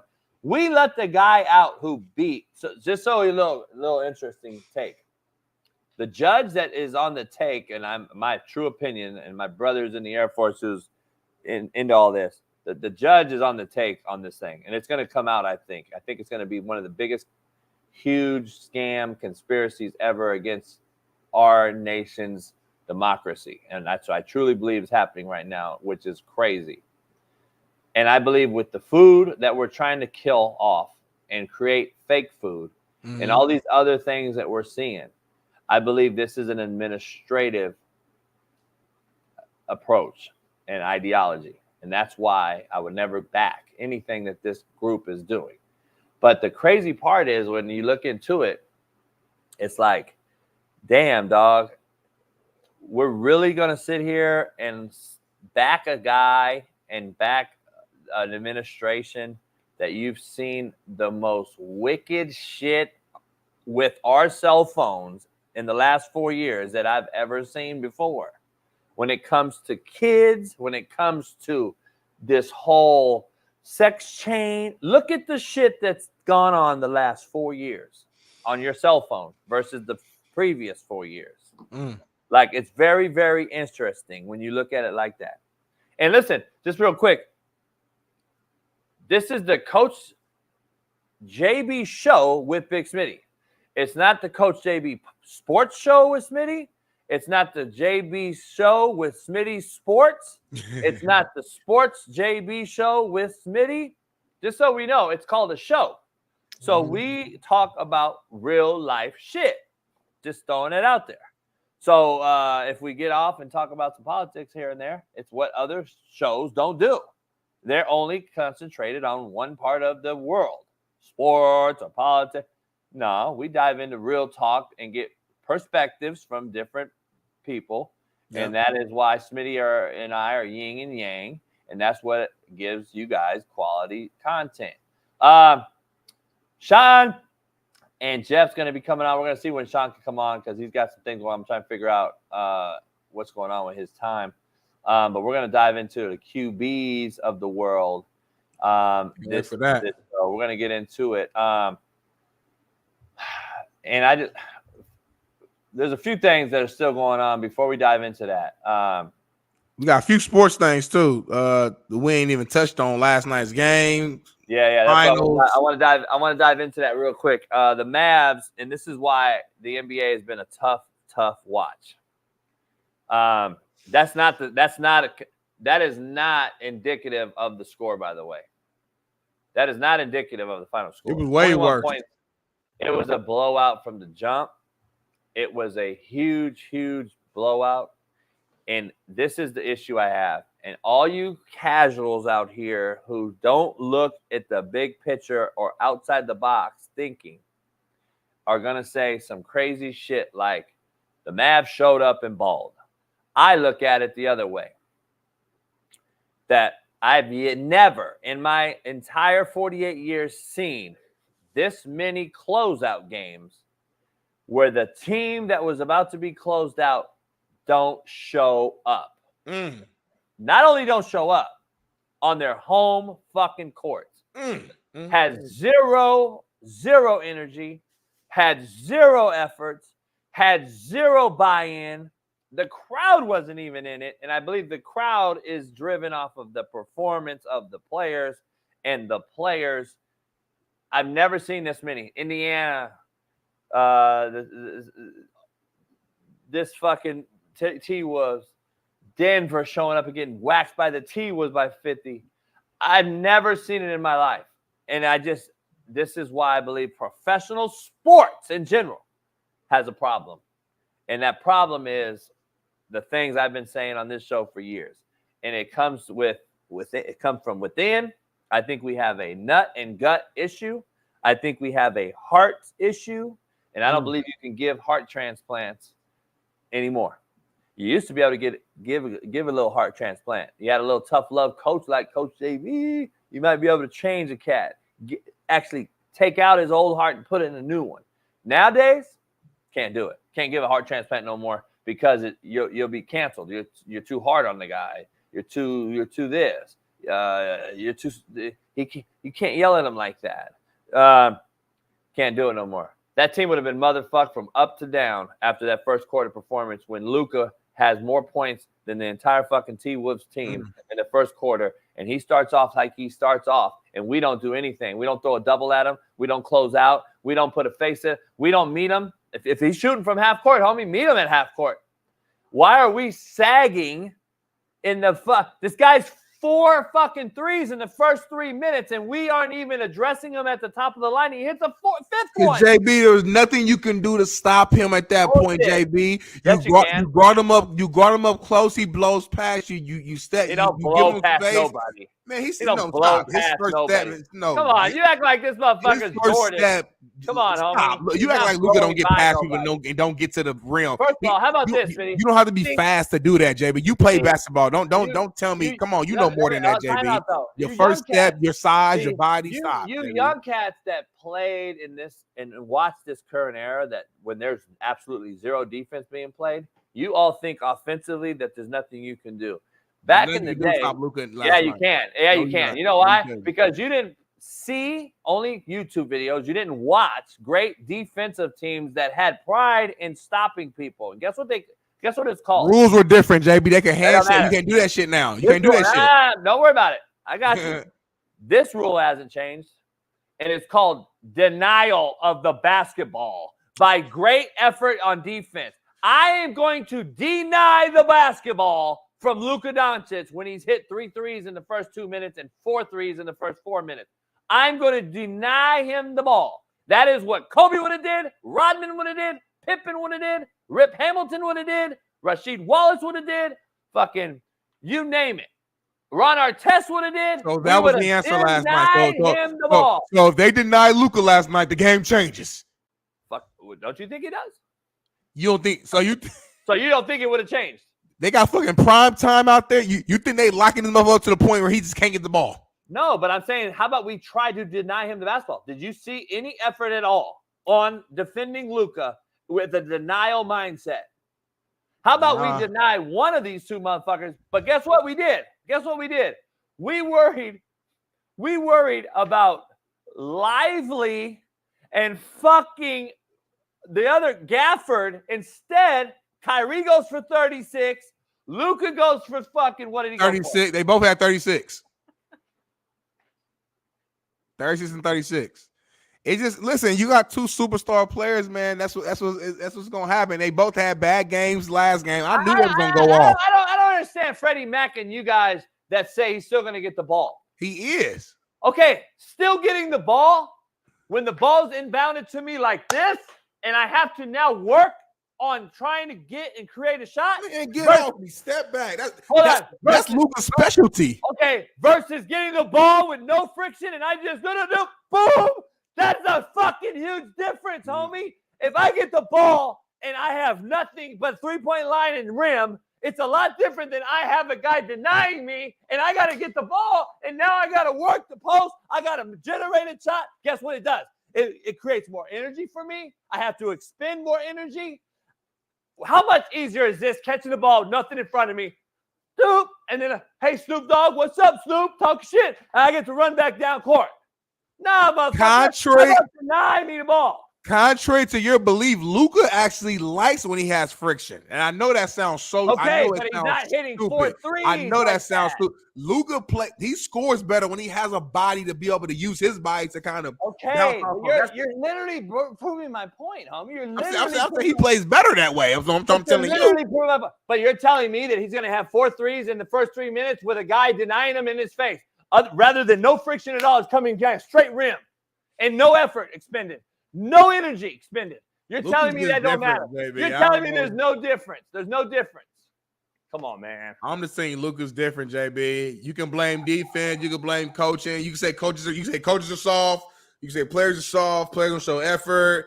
It's hard to watch. Say what you want. Some players are just different, and Luka Doncic is that guy. Make great players earn it. That's all I'm telling you. Make great players earn it. They didn't make great player earn it last night. This motherfucker was on rhythm, hitting shots in rhythm. You let him hit 4 in a row without any friction or any change up on defense. It seemed like the T-Wolves had a different game plan every game versus what they did in Denver. They had a different plan, which hurt their defense, and it got worse and worse and worse from the first 2 games in Denver. The first 2 games in Denver was one of the best defensive efforts I've ever seen in the NBA playoff run. That's crazy. Like their defense, the first 2 games against Denver was. You want to know why, though? They never got back to it, homie. You want to know why? Because Jamal Murray, and Caldwell Pope, respectfully, is not Luka Doncic and Kyrie Irving when it comes to offense. You can't guard them like that. It's not going to work. It's not going to work the way you think so. Do it in the latter game. Can't nobody stay in front of Kyrie. You can't stay in front of Luka. It's impossible. Nobody can. That's not the point. They didn't do it in the later games either.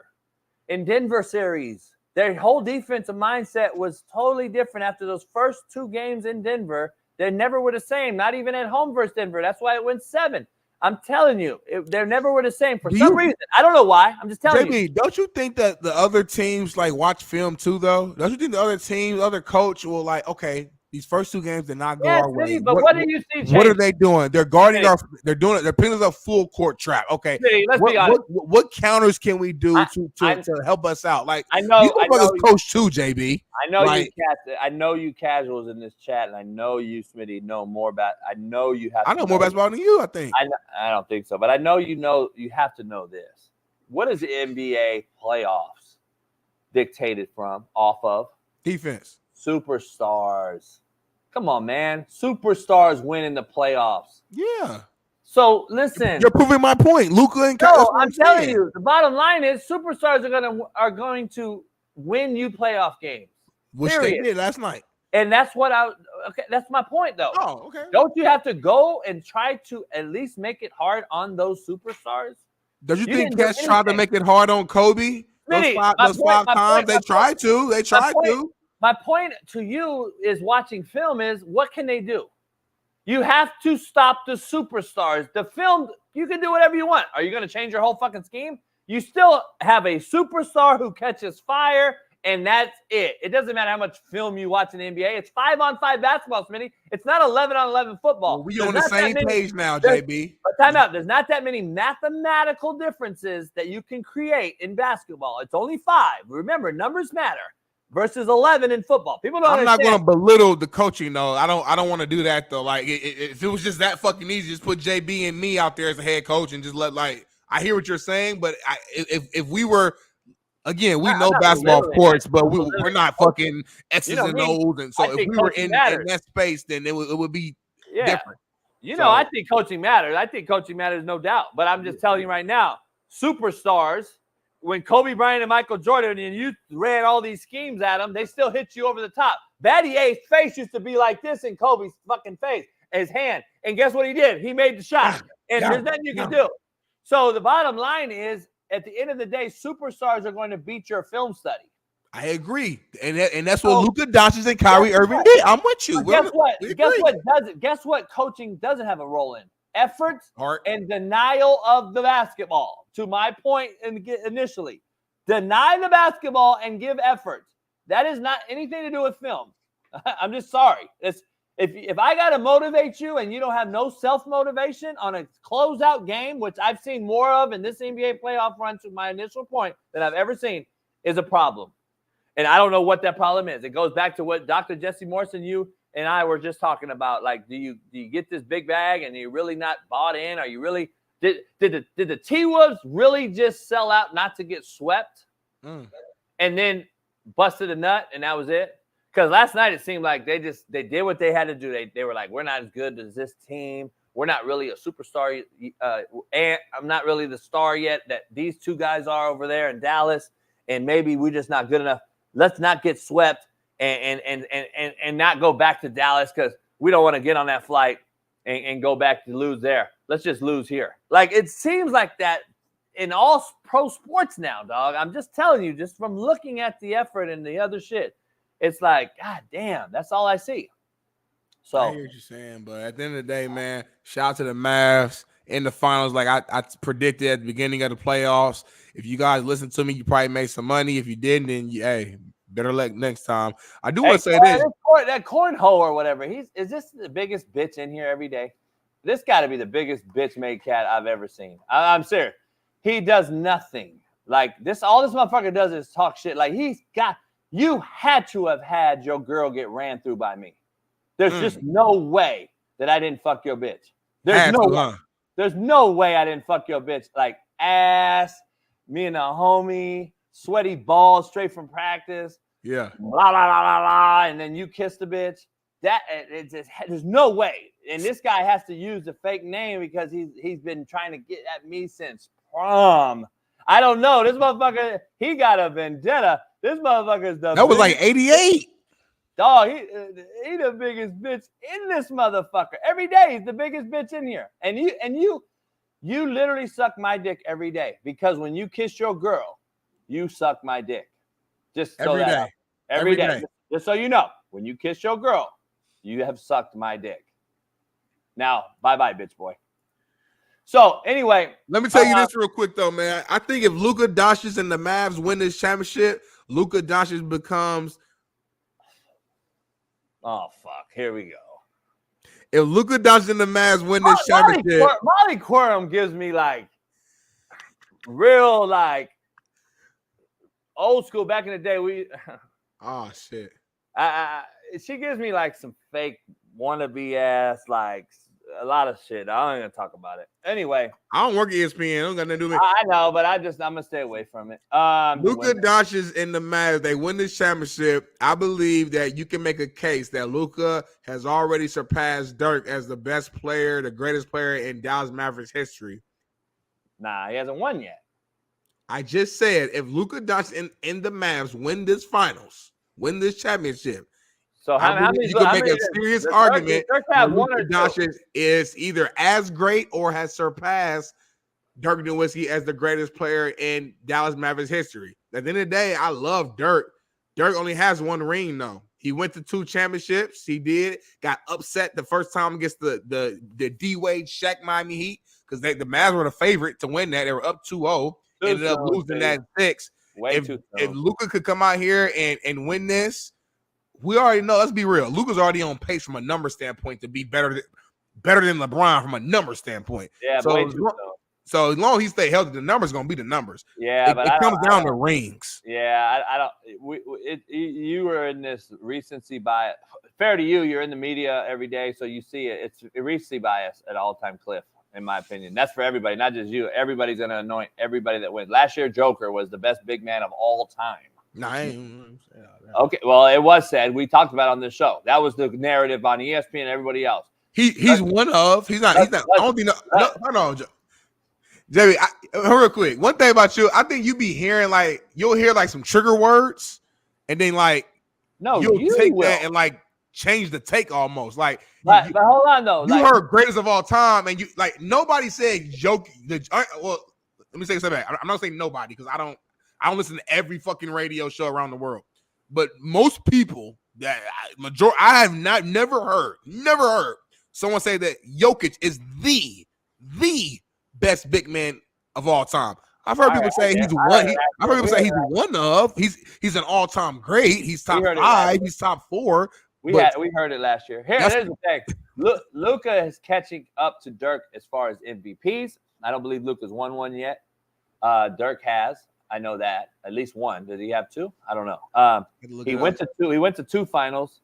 I look at all things and consider all things when we're talking about greats of all time. There's no way that you think that Luka's going through the same stretch of players that Dirk went against, and the rules have totally changed. So the shit is. But I don't like the rules argument because the rules argument is unfair to Luka because now it's now you're saying when you say the rules change, now it's well, no matter what Luka does, it doesn't. He gets an asterisk. You can compare skill sets and all that shit, but you would be ignorant to deny the fact that the rules have changed too. So as much as you go at me about saying the rules changed, you'd be in denial saying that it doesn't matter. It goes both ways. I can look at Luka and say, yeah, I know he's a fucking skillful kid, an unbelievable skill set, no doubt. And you can rate that on however you want your opinion as far as how good he is. I would argue that his skill set is better than Dirk's. Right. Yeah, I would too. But is he a better player and gone through more right now and beating LeBron James and all those type of guys in finals? I haven't seen it. I want to, because you know me, I'm not very high on this Tatum thing.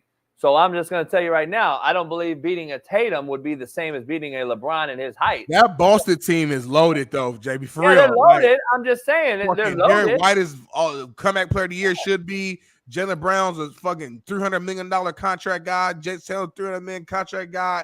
Al Horford's a good-ass vet. They get Porzingis back, which he's supposed to be coming back. That's a deep team right there, Jay. So, if they win this, the Mavs are not favorite to win. Let's not get it twisted. They are not the favorites to win the finals. If they find a way to win, I think I'm going to bet them. Ooh, what you going to bet? I don't know, but I think I'm going to bet them just to the simple fact that there is a clear-cut best player. Yeah, but there's 2 players that are on a roll right now, and that's there's 2 players on a roll right now, in Luka and Dirk. I mean, Luka and Kyrie. Yeah. And the other side, to me, is very inconsistent. I just think they went through one of the worst Eastern Conferences I've ever seen in my entire life in 48 years. I've never seen the Eastern Conference be this fucking shitty. And then even though on top of how shitty they are, you went through a team that was riddled with injury in Indiana. Then you go through a team in New York who loses to Indiana who was riddled by injury. And so the East even got weaker than it already was for this team in Boston to run through this whole Eastern Conference. That's just where I am with it. That's just what again, like I said, it's a conversation. I'm not saying it's definitive. He's still young, but I just think if he ends up winning the championship this young, you know, how old is Luka? Luka's like super young too. Like, let me see. He's 20 fucking 5. He was born in 99. Yeah, but he's been in the league already. How long? A minute, I guess, but he's 25. How many years? How many years has he been in the league? Luka been in the NBA 2018 when he declared. So was that set going on? Is it his 7th season technically? A lot of years, homie. That's a lot of miles. Already. A lot of miles already for 25 years old. I'm just telling you. Let's just look at the real truth of the matter. What you saying though? Like the pounding, the playoff runs that he's made, the extended season and games. 7 years in the NBA is a lot of fucking days on your body already for a 25-year-old. I'm just telling you, he better win now. His time is closing in this. If you look at the NBA stars, their time now has been way short. I don't know though, because Kobe when he was 7 years in the league, he was what 25 or some shit like that. And motherfucker, he did a lot more after that. He did a lot more after that. Kobe came in at 17, didn't start. Yeah. He didn't play the minutes as a young cat as Luka did. That was year one. I'm just saying though. I hear you. I'm just saying. Like, I'm just saying, Luka's a bad boy. Can you give him credit today, real quick? I've always said he's got skill, but I also say when you got this, let's be honest, stereotypical slow white boy dominating the league right now, and actually 2 of them are slow white boys dominating the league, and Joker and him. Don't come at me with you young fuckers and tell me that Larry Bird couldn't have fucking played now. That is the issue I have. Because go watch Larry Bird. Go watch just a mixtape of that motherfucker. Okay? He's 2 times the athlete that this Luka is. Just throwing that out there. Go look at him. And he's by far the best big man passer I've ever seen. Larry Bird is so underrated as a passer. Would you call Larry Bird a big man? Well, he's 6'10". I mean, he's not a guard. He's a 6'10" guy who could pass. Magic Johnson, 6'9". We call him a passer, right? We don't call Magic a big man. We call him a point guard. Well, that's what I'm saying. But Larry's not a point guard. I hear what you're saying. Small forward. I hear what you're saying. Nevertheless, man, he's a 6'10" human. So 6'10". Right. Big bodied passers. Who are the greatest of you've ever seen? Magic, Bird, in my opinion. LeBron, Gervin, LeBron, Bill Walton. Yeah.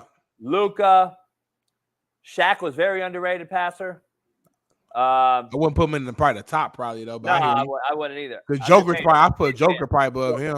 Sabonis and Walton were Sabonis, Kevin Love, maybe. Yeah, Kevin Love. Vlade Divac was really good. Sabonis and Walton were ahead of the curve back in the day. They were ahead of the whole thing. That's just my opinion. Jerry, before we move on, I know we got probably a commercial break here in a minute before we bring on our guests.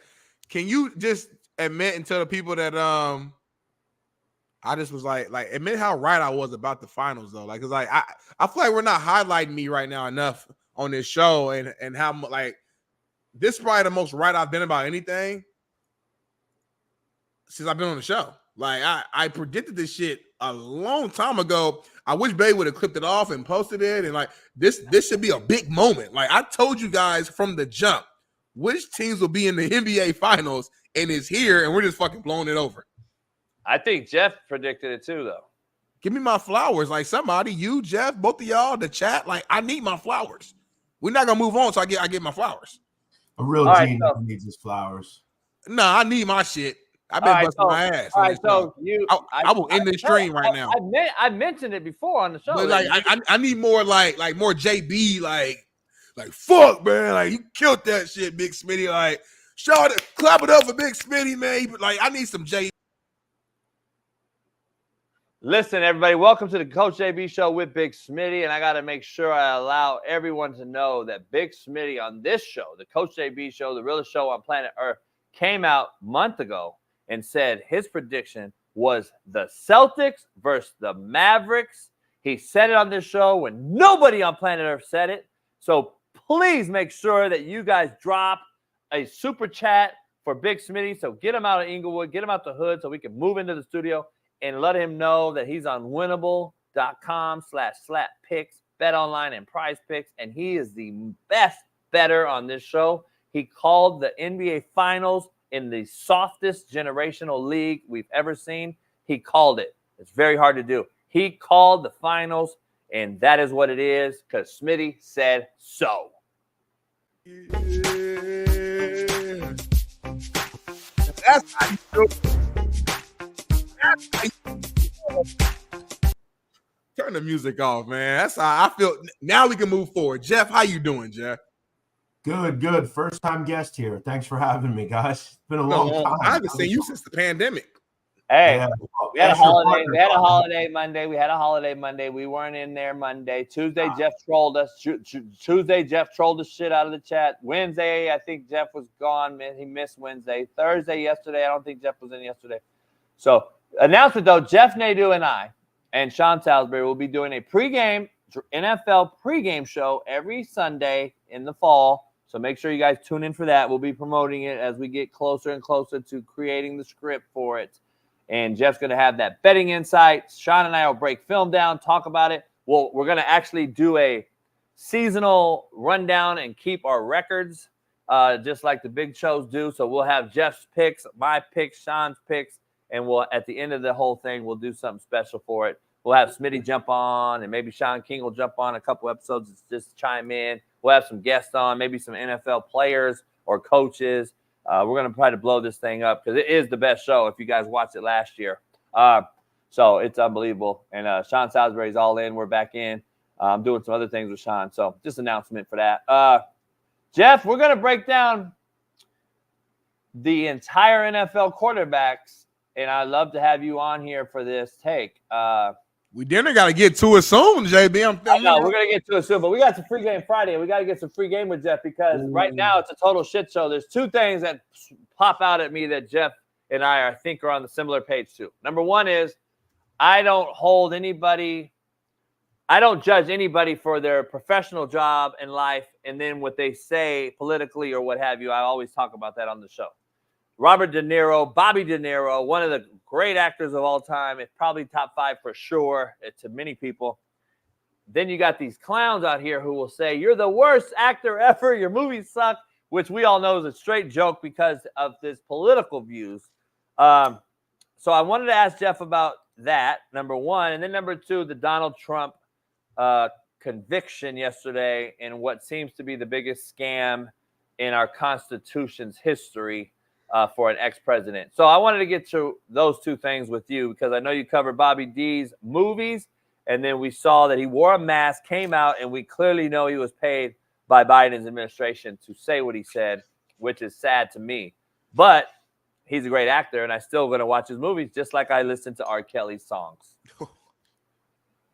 Period. Well, my whole thought is, I think unless you do something criminally wrong, like why is that? Like why are anyone's political views put in front of their ability as whatever they do, right?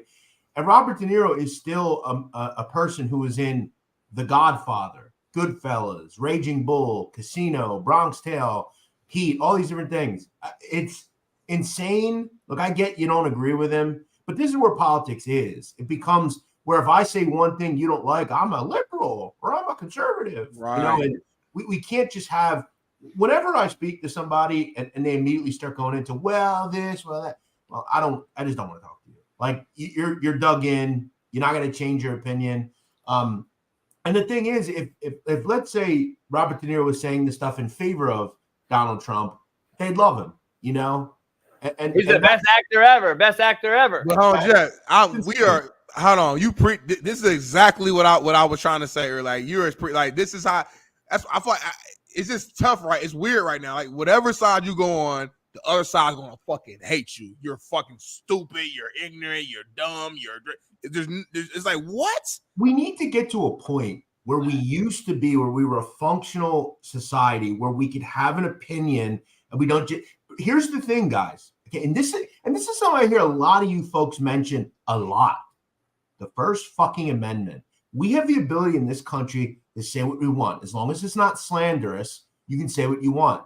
And all you folks want the same award, right? I want to be able to say what I want, but I don't want him to say what he wants.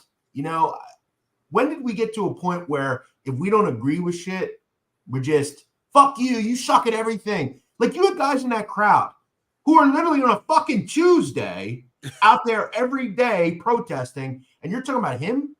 You suck at life. He's literally the greatest actor ever. Right? Like, unless he does something criminally wrong and he's convicted in a court of law, then I can maybe understand it. But it's just insane thinking. And listen, I don't think Joe Biden's a good president by any means, but I'm also not going to negate and forget that Robert De Niro made, like, The Godfather and Goodfellas. Some of those films are regarded as the greatest films ever made. Ever. So it's like, we have to have some sort of awareness. Yeah. And you made a good point too, like you said, to start your rant. You was like, if he did the same thing but it was flips. Oh, oh man, we always love Robert De Niro. He's the guy. It's the same thing on the other side, right?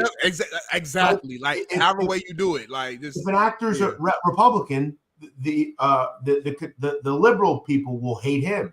Yeah. It's really just shameful on both sides. No, it is. Now, let me get your take on yesterday. Our democracy, I think, took a hit. I truly do think that they took a hit. I think we took a hit and stepped backwards in life in this country. And I think it's I told Smitty, because Smitty's young in this thing, you're fairly close to an age. And as I get older, I start to look into more politics because it affects my money, my dollar, my investments, my properties. And when you get older, when you're younger, when I was 30, I could give a fuck less about politics. But now that you look at this administration and you see the things that are happening, there's no denying child trafficking is at an all-time cliff. There's no denying it. And I believe one of these guys running for president, which was in a trial yesterday that got convicted of something I think is laughable, versus the other administration who's currently in office. And there's a reason why this is out like that. Ukraine is literally the #1 child trafficking country in the world. And no one wants to talk about it. And we're funding them. Now, are we funding them for that reason? No, I don't know. But the bottom line is the administration as a whole is what I was telling and explaining to Smitty is if you back that administration so heartily and wholeheartedly, and you really think this administration is it, I think there's some delusion. That's all I say. I'm like, you don't have to vote for Trump. You don't have to vote for anybody. All I'm saying is this current administration is clearly pushing one gender to be able to get rid of certain parts and without parental guidance or parental rights. I've never seen that in my life, 48 years. Another guy who wants to be the president is going against it, and that's why they don't want him in there. And then you got a guy who's funding other nations when we have a huge issue with our own veterans. I think that is an administrative issue. And that is what my whole part was. But here's what I'll say, and you made all very good points there. That has nothing to do with this trial, though. And that's I agree. I agree with you that. But does it? But does it? And if Donald Trump is reelected president, I'm sure he's going to make, like Biden did, a very strong move and hoping to get some sort of criminal case against Joe Biden and his family. That said, I agree, though, that Donald Trump was not awarded a fair trial, in my opinion. Oh, okay. I've never seen anything like it. I mean, to put that venue in New York City, which is arguably the most strong Democratic stronghold in America, with 12 people of his peers that cannot be, they're biased. I mean, they just are. Where he's hated at, by the way, and Trump, all the New York money that he's got there, he's hated in New York because of some things he's done. It would be very hard for him to get a fair trial anywhere. That said, we have to understand the DA, Alvin Bragg, is a funded Democrat. Okay. He's a guy who they handpicked, right? They handpicked. The city is all Democrat. I think in the last presidential election, it was like 6% Republican, which is insane. You just can't have a fair trial. That said, if you look at the case itself, yes, Donald Trump had sex with a porn star. He then paid her hush money, which who cares, right? However, he, according to them, deceived voters by not disclosing that he was doing it. And then he tried to falsify that it happened through the hush money. That said, the main witness in this case, Michael Cohen, is a convicted criminal and disbarred attorney who spent time in prison. And that, to me, is a bigger, major issue we have, that we accept the testimony of bad people that have committed a lot worse crime. And listen, I deal with it all the time in the mafia world, right, with the mob genre. Sammy the Bull Gravano was convicted and taking part in 19 murders. 19. And because the government hated John Gotti more than him, they were willing to hear what Sammy the Bull said and painted him as this hero, then let him out of prison. He then reoffended and sold ecstasy to children. They gave him another slap in the wrist, and he's now on YouTube talking about all of it. And the thought is, why are we trusting these types of people? Michael Cohen is a slime ball. And how is he believable at any level? And that's also, I think, and that's a major issue with the whole informant thing. Yeah. When do we stop? And Jeff, you are very well in tune with the courts and how the legal systems work, and I know a lot about it as well, as far as a young knucklehead that had to go through that and understand it. I've actually defended myself in trial without an attorney and whipped the shit out of an attorney. By the way, yeah, one of my favorite JV. One of my favorite things in life that I've ever done. I was at that motherfucker literally had your notes and shit, like you did your research. But I was literally fucking when the Your Honor. Now I'm saying when the lawyer was going against me and bringing up all this shit, and I'd be up there Jeff, you know what do lawyers say? Like, you either say to not allow it. Yeah, what do the lawyers say, Jeff? The counter lawyer. What do they say? Not admissible. Yeah, but what is their objection? Term? Yeah, I said object more times, dog, and the judge went with me, homie. Not a strong idea. I would highly advise anybody that gets in trouble, get a lawyer. Get a lawyer. Yeah, this wasn't a big Jeff. Jeff, this wasn't like the 8 felonies I was facing. This wasn't that. This was a bullshit civil deal. JB is an anomaly. He's a little different. Hey, this was a bullshit civil deal, Jeff, where I could give a fuck less if I lost. But I swear to God, it was unbelievable. And then I talked shit to the broad's attorney, who she hired when I was smoking a stick in the lack driving off. But look, here's the thing. You know better than anyone. The number one thing that I want to bring up, though, is we have the right to a fair trial. Sure. And if it's not a fair trial, you can appeal that with your attorney in that courthouse, in that city, and say, we don't feel that this is a fair trial. And that is what I don't understand happened in New York. And this is why I don't understand what happened in the appeal process of a fair trial. Here's one thing, too, that I didn't think that made sense about this trial. If you look at yesterday, before they had a verdict, the judge said, we're good. Everybody go home. And then all of a sudden, oh, wait, hold on. I messed up. We have a verdict. And it's almost like it was decided already. Like it's a very weird thing. Look, here's where Trump, I think, continuously falls off the wagon. Everything is never his fault, right? It's always a witch hunt, which this could have been, surely. That said, nothing that he brings up, like the border has nothing to do with your case. It just doesn't. Like, it has nothing to do with it. Now, he did make a point of this is a city that is notoriously not prosecuting criminals. And what I find really interesting is literally outside that building, there are people that are committing crimes on a regular basis and won't be convicted of a crime. Well, the same judge, though, that convicted him yesterday is the same judge that let the fucking foreigner that beat up the cops in New York off. Well, and that's where I think if we're looking at it from a big standpoint of like America as a whole, that's where you really have to ask yourself, what are we doing here? This is obviously a rich person problem, paying off a hooker so she doesn't right. Everyday folks do not have these problems. But in terms of an election, this guy was running for president. It is probably something people should know. And it could have affected the outcome of that election.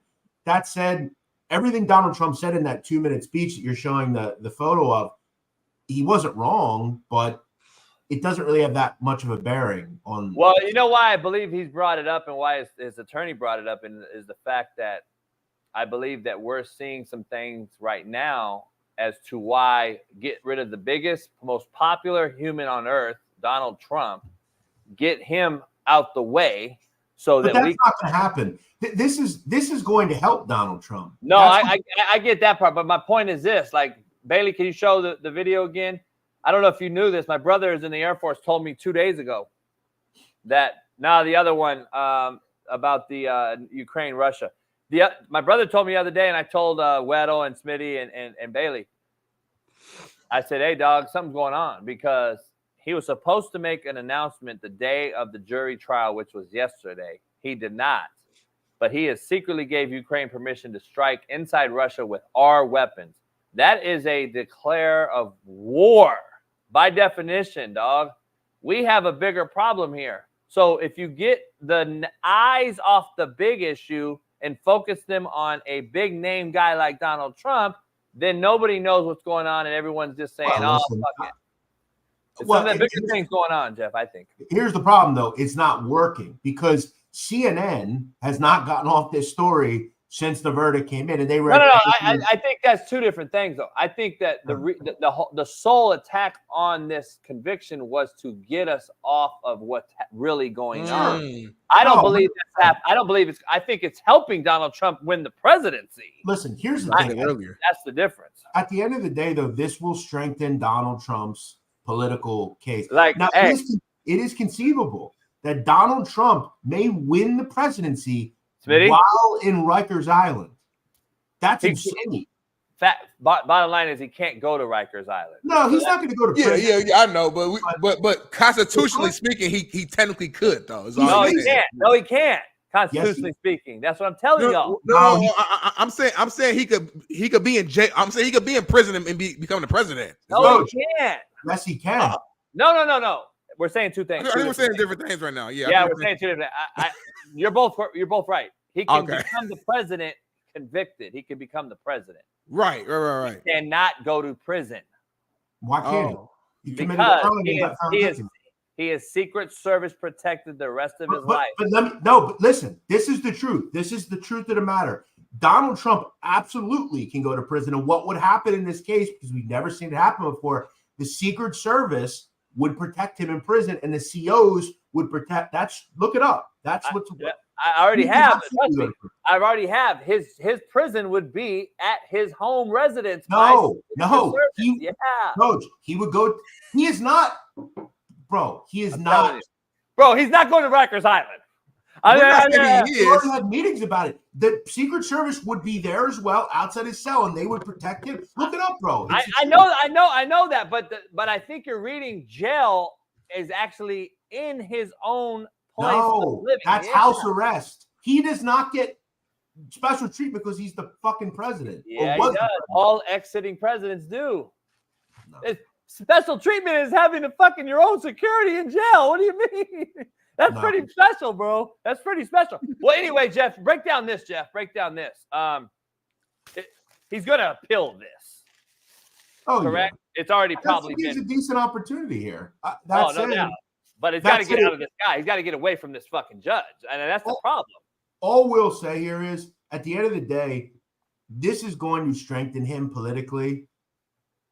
It ain't going to hurt him. Hey, Jeff, Jeff, I'm telling you, and not to cut you off. I said on this show, because Pat Perez told me some things, patted him tight. So is John Daly and him. He said the goal is get the presidency while in jail or convicted and pardon himself. Right. Yeah, but remember. That shit'll be classic. We're the shit show. We're the biggest shit show ever. But I don't believe he can pardon himself. This isn't a federal case. This is a state case. So I don't believe he can pardon himself in a don't quote me on that, but I don't believe he can pardon himself in a state case. Yeah, if it was a federal case, I think because it's still a conviction. I think he can pardon a conviction. So I don't know. I don't know how that works. Let's dive into some sports. We got the best capper on the business, and then we got Big Smitty. Let's dive into our 32 quarterbacks, Jeff. I don't know if you've been paying attention. We broke down our top 10 AFC, top 10 NFC quarterbacks this year. Hey, Coach, real quick, can I just say one thing? Not to keep talking about this, just real quick. Yeah. This is from CBS News. If Trump faces more than 1 year in jail, New York law requires that his sentence be served in a New York penal facility. But if his sentence is shorter than a year, it would be served in a New York City correctional center, such as Rikers Island. Yeah, I don't know. Now, hear me out. Again, I don't think he's going to be sent to prison. I think that's crazy. But if you look at his case, his minimum could be, he could get 20 years. That's possible. I don't think it'll happen. But see, I thought this original attack on him was civil, though. It wasn't criminal. That's one thing a lot of people thought. I was blown away that falsifying business records was a felony. I thought it was misdemeanor because a lot of these things were misdemeanors also. So I don't know. Well, I mean, it's 4 years for each charge, and he's 34. That said, the max they can give you is 20 years. Yeah. So but I don't think that'll happen. 4 years for each charge, up to a max of 20. Okay, got you. Right. Yeah. Either way, I think he's. I don't know. I think it bites because listen, I started the show off with the whole thing on. We know for a fact that Hunter Biden has done what he's done.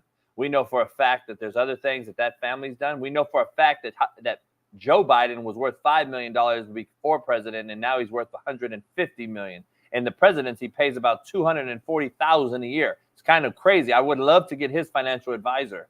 So it's kind of weird how this works. And then you're spending all of our taxpaying dollars to fucking Ukraine and Israel. Here's the one thing we know. All politicians, regardless of what side you're on, are criminals. They're all bad people. Worse humans. Yeah, that's what we need to know. JB, real quick before we move on, where are you getting that 150? Where's that number coming from? What? Or are you just using that just as like a broad, or is that like a literal number, or you just? No, yeah, it's a number. It's a number. I saw somebody, I think, on Forbes and some other people that were breaking down his net worth now. That's crazy. It went from $5 million to $150 million. That's insane. Like liquidity and all. So that's crazy as hell. Yeah, go check it out. Let's dive into something. We broke down the AFC and the NFC QBs because it's a sports show. All you fucking casuals. Oh, this is a sports show. Yeah, I don't see where it says sports on anything. I see the Coach AB show with Big Smitty and guests. I don't know. Our show on Monday, we ain't doing no sports. Fuck it. Now we're going to talk all Trump. All 3 hours. All right, so let's dive into this thing. I want to dive into it. We broke down the quarterback. Where would you put Jalen Hurts in the NFC? I think I put him at 3 or 4. Where would you put him in the NFC? You asking me? Yeah, you. I mean, in the NFC, who's better than him in the NFC? I mean, seriously. Matthew Stafford, Jared Goff, Matthew Stafford, Jordan Love. Dak Prescott. I would probably say 3.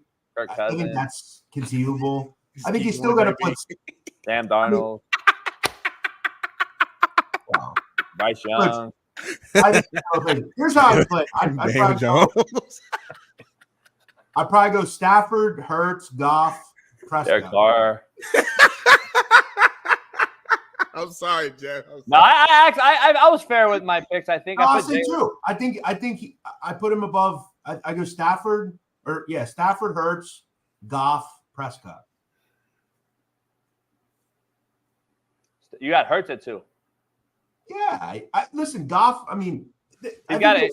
And we're using last year, so you know the criteria. We're using last year combined with what we think this year's headed into, what he's doing. I put him as high as I did because I think it's a shit or get off the pot. I think Hurts and Goff Hurts has led a team to a Super Bowl. And so has Jared Goff. Here's my list right here. I got him at 4. Okay, but I don't know. I guess if we're looking at last year or we're looking at entire career, I don't think this list is bad by any means. Jordan Love, I mean, I think it's a bit early, but if we're just looking at last year per se, he had a great year. You know, I think it's transcend. I think he's transcending with the youngest wideout core in football, and I think they've gotten better this offseason. I like what I saw. I think through osmosis from what he learned with Aaron Rodgers, I think is only going to help him in the long run. I think he got a lot better, and I think that is why I have him on there. You see, there's 16 QBs in each division. We only picked 10. I left 6 off, Kyler Murray included, Baker Mayfield included. There's certain guys I left off there, just I'm not believers in, that actually have had good rosters that have, I think, kind of shitted on themselves. So that's just my thing. But we're going to dive into our 32 right now, and I'm going to go through 32. And when we get to 10, Jeff, we're going to bring up a graphic. But you guys can feel free to dive into this. I'm just going to go through this. This is my 32. You guys at the end, or during this, you can say. Yeah. You know how Remember, to do it. too, I did make the prediction that Dak Prescott is a good pick for MVP. I've said that. I would say that. All right. Got you. All right. Let's start at 32. At 32, obviously at 32, I'm going to start off with the guy that's just I kind of use this as far as pecking order in draft, plus the roster and plus the current situation. And I'm going to start right in Denver. I got Bo Nix at the 32 ranked quarterback in the NFL. I believe he's going to start there. And even if he didn't start, it's Stidham. One of those two I would have at 32. So that room itself, I would have at 32 going into the season. I mean, Stidham is a disaster. I mean, not a good quarterback. He's a backup. That's it. That's who he is. Yeah. So number 31, it's going to be a shocker to many, but I got Caleb Williams because of the current roster. I believe that he's a rookie. He's got to go through his. I'm not going to put a rookie over anyone that I haven't seen yet. I'm just going to be honest. That's why you put him in front of Stidham. But hold on though. To be fair, I have Bo Nix last, correct, and I have Caleb second to last. Period. That's all I got to say. So I'm going to put Caleb there. I think he's going to have huge growing pains with a team that's still not asset ready to win big-time games. I think they still lack in many areas. So I don't believe he's just going to come in and do what a lot of you think. Number 30, I got AR5. AR5 at 30. I got AR5 at 30. It's piss off Smitty. It's not to piss off Smitty, though, because at the bottom line is we saw him very, very minutely last year perform, got injured. We don't know what he is, Jeff. He gives me a lot of Trey Lance vibes. I do not know what he is. I think he's an injury waiting to happen, and that is where I have AR5. 29, I got Jaden Daniels. I think Jaden Daniels will outperform Caleb Williams. I thought Jaden Daniels was the best QB prospect in the draft. That's why I have him ranked ahead of Bo and Caleb in this draft. There is no other rookies left, I don't believe. So that was my 3 rookies that were going to possibly start. Can I just say, you got Drake May? He's not starting. I'm really curious, and I know you won't have him, but Daniel Dimes is a bad quarterback. He needs to be in the bottom 5. I mean, where is he? I haven't heard his name. We've had this discussion all week long. Keep going, Terry. Don't say that. We're gonna dive into it. And I've already broke that down and defended it. Number 29, Jaden Daniels. I think he'll have a decent rookie campaign, but he's gonna struggle. 28, I got Will Levis. I got Will Levis at 28. He played at least. I think Tennessee is going to be a little better. Maybe he'll take strides, but I can also see him hitting a huge wall. I got Will Levis at 28. 27, I got Jacoby Brissett. I think the team is going to be bad. I don't believe he's that talented. I think he's good, but he's an NFL QB, but I think that team is a disaster. I think Jeff agrees that roster has no ability to help a QB. So you could see Drake May play. And I would then put Drake May at 32. So that's just what it is. He's not starting, though. Kobe Brissett is. So that is why I have him there. 26, I'm going to go with Aiden O'Connell. I think he's going to start. And I think he got his feet wet last year. He faced live ammunition, which will help him. I think their team is better than New England. That's why I have him ahead of Jacoby Brissett and Will Levis and guys like Jaden Daniels, who Jeff believes Washington could be better than they are. I think so. I agree with Jeff on that. And that's why I think Jaden may have a good success. But I got Aiden O'Connell with the ability to have 2 tight ends that are really dynamic with Devontae Adams. I believe it's going to make his job a lot easier. That's why I have him at 26. Where is Sam Darnold in this list? Okay, 25. 25, I'm going to go with Bryce Young. I think Bryce Young is going to transcend. He's going to he ended his season last year on a high note, I believe. A lot of people don't give him credit for how he ended.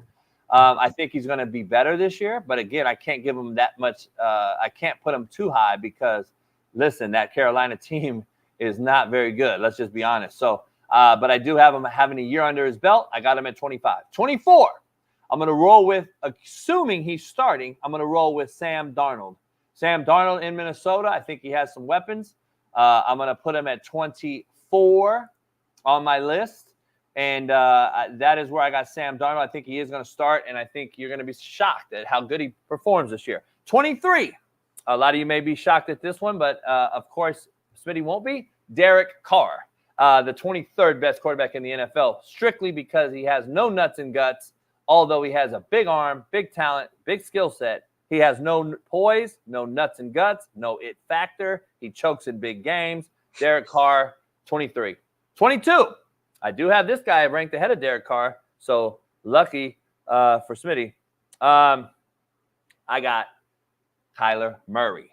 Kyler Murray at 22 is, I think, is going to struggle with a bad Arizona team again, and I think Kyler Murray is the sole reason that Arizona roster will not get any better anytime soon. That salary cap he's eating up is costing that franchise for years to come. 21, I got Daniel Jones, Danny Dimes.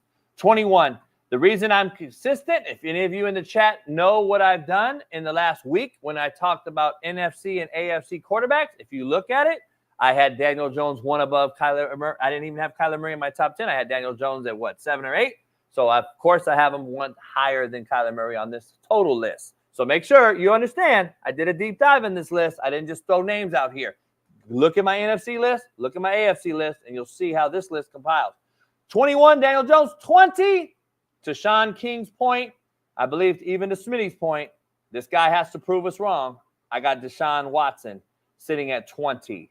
As talented as he is, we know what he's done, but guess what? Like Shaun King broke him down last week, Smitty, Deshaun Watson has yet to show us really anything since he's gone over to Cleveland. So he's got to shit or get off the pot. We know the talent level he possesses, but can he get over the mental part of all these things that have occurred in his private life? 19, I'm going to go with Tua. It's almost a little high for me, but where I had him in the AFC is right where I have him here. 19 is where Tua is. Tua is 19, Smitty and Jeff, because of all the talent he has around him. Let's just be honest. But he is mid with the arm strength. He's mid with his accuracy. He's not an athletic quarterback. He's a sitting duck. He's not even as athletic as Joe Burrow. So let's just be honest. I have him at 19. And listen, he's requesting $50 million a year. I don't know. We'll talk to Jeff about that on the betting side. $50 million. That's what he wants. So I got Tua at 19. 18, I'm going to go with one of Smitty's favorites, and I think Jeff likes this guy too. 18, Baker Mayfield. I did not even have him in my top 10 NFC QBs. My favorite. So I said one of your favorites. I got him at 18, Baker Mayfield. And so I think that team got older. I think the defense is going to actually hurt Baker Mayfield by getting older, and it's going to put more pressure on Baker Mayfield to perform, especially in the red zone. So I got Baker at 18. 17, I'm going to roll with D. Jones' favorite, Trevor Lawrence. I got Trevor Lawrence at 17, right in the middle. Again, I agree with Smitty and Jeff on this thing about him. He has to shit or get off the pot this year. It is do or die for Trevor Lawrence this year, in my opinion. A lot of people are going to either write him off, or a lot of people are going to say, you know what? He proved right to be the number one pick. Trevor Lawrence is at 17. 16, I'm going to put a guy that finished in the top 10 in every single category last year in the NFL total, and he's in a new scene, and I'm going to put Russell Wilson at 16.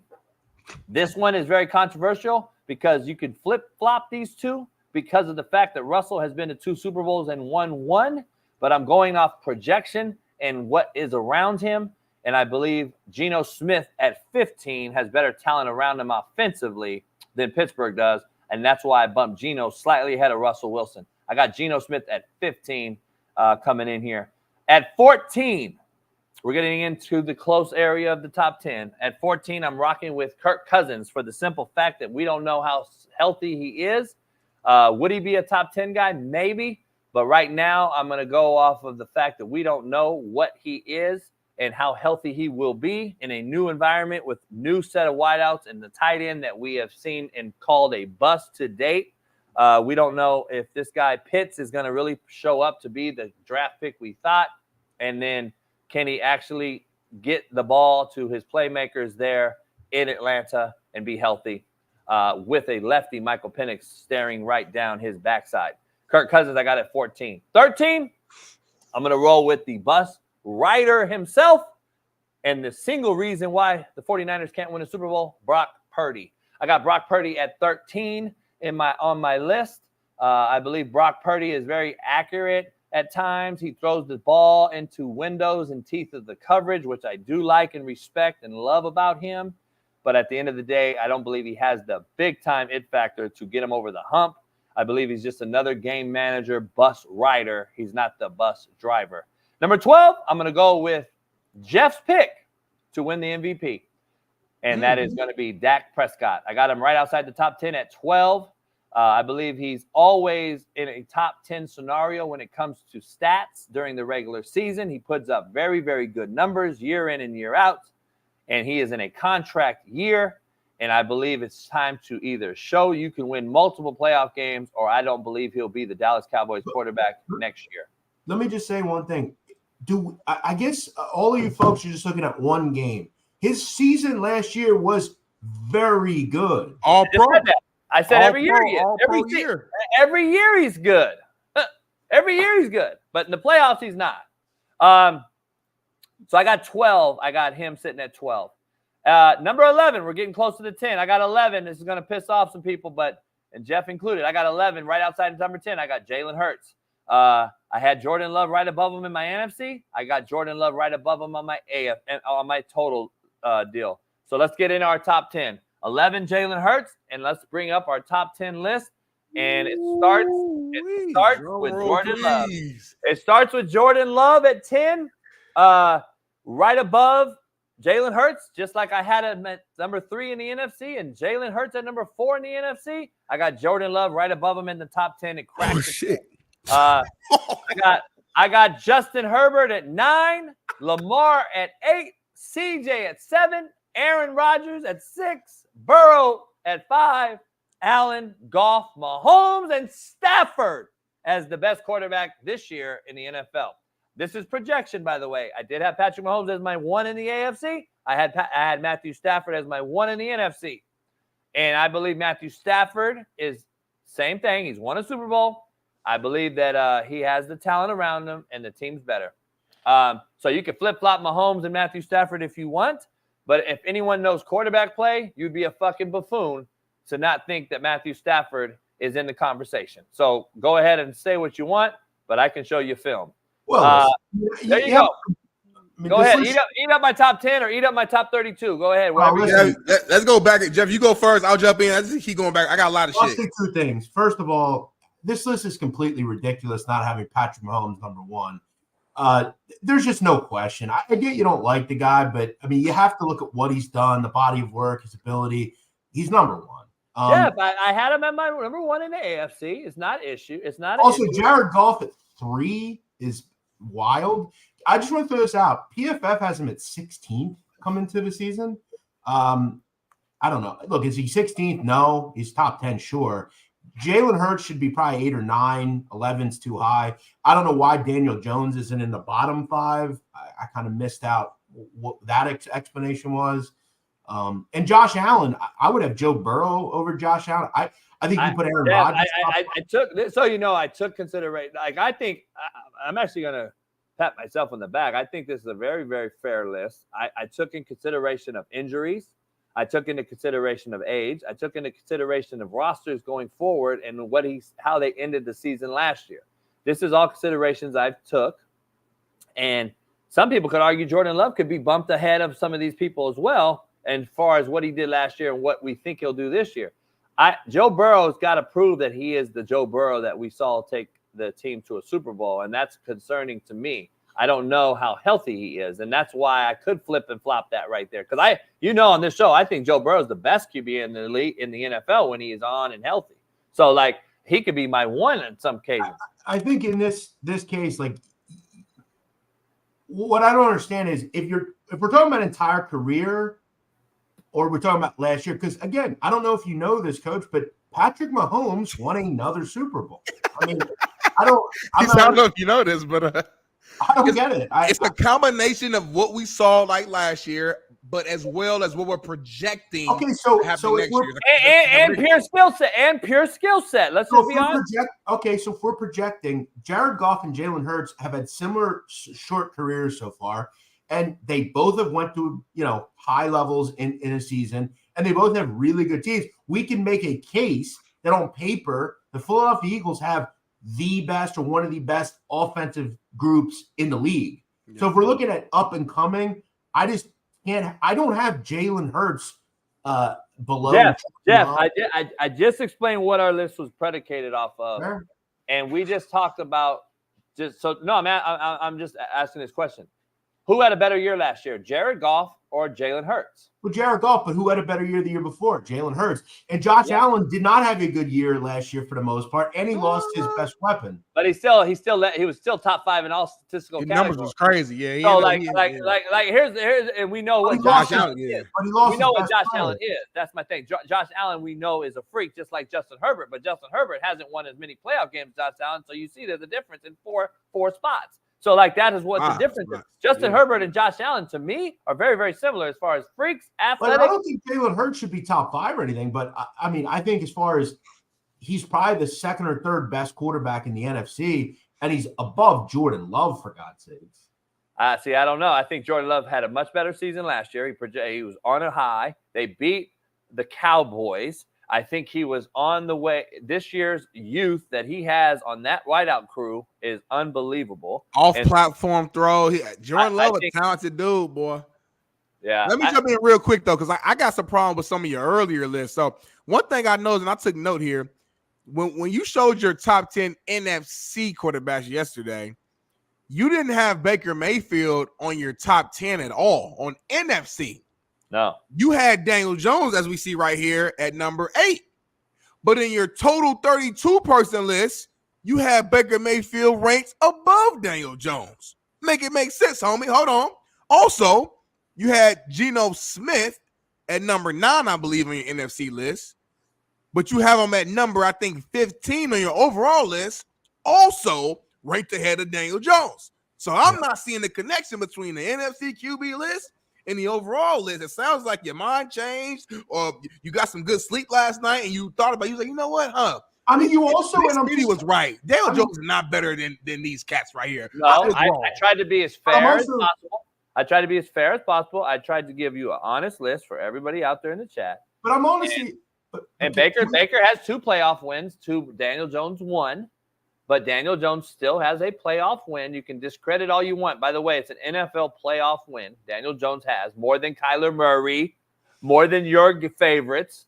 And so I just want to throw that out there. But projection-wise, I think Seattle has a much better wideout crew for my pick with Geno. And then Baker has been there twice, won 2 playoff games, and had a better year last year to my fair criteria. So that's all I'm saying to break down your take. But I'm just going to also say this, and I'm just looking at it from a viewer standpoint. Lamar Jackson was incredible last year. He wasn't incredible. He had the worst MVP season of all time. This to me, it looks like you. I'm just calling a spade a spade. It seems like you have a bit of an issue with the black quarterback. I'm just being honest. Show my list, Bailey. Show my all white. You have Mahomes behind a fucking white quarterback. It's crazy. This would be my real list if I was really. This is the real list. I'm just saying. You have. He said, listen. He said, JB, I love you. I love you, JB. But I gotta be honest. He said, I gotta call a spade a spade. That's my real list.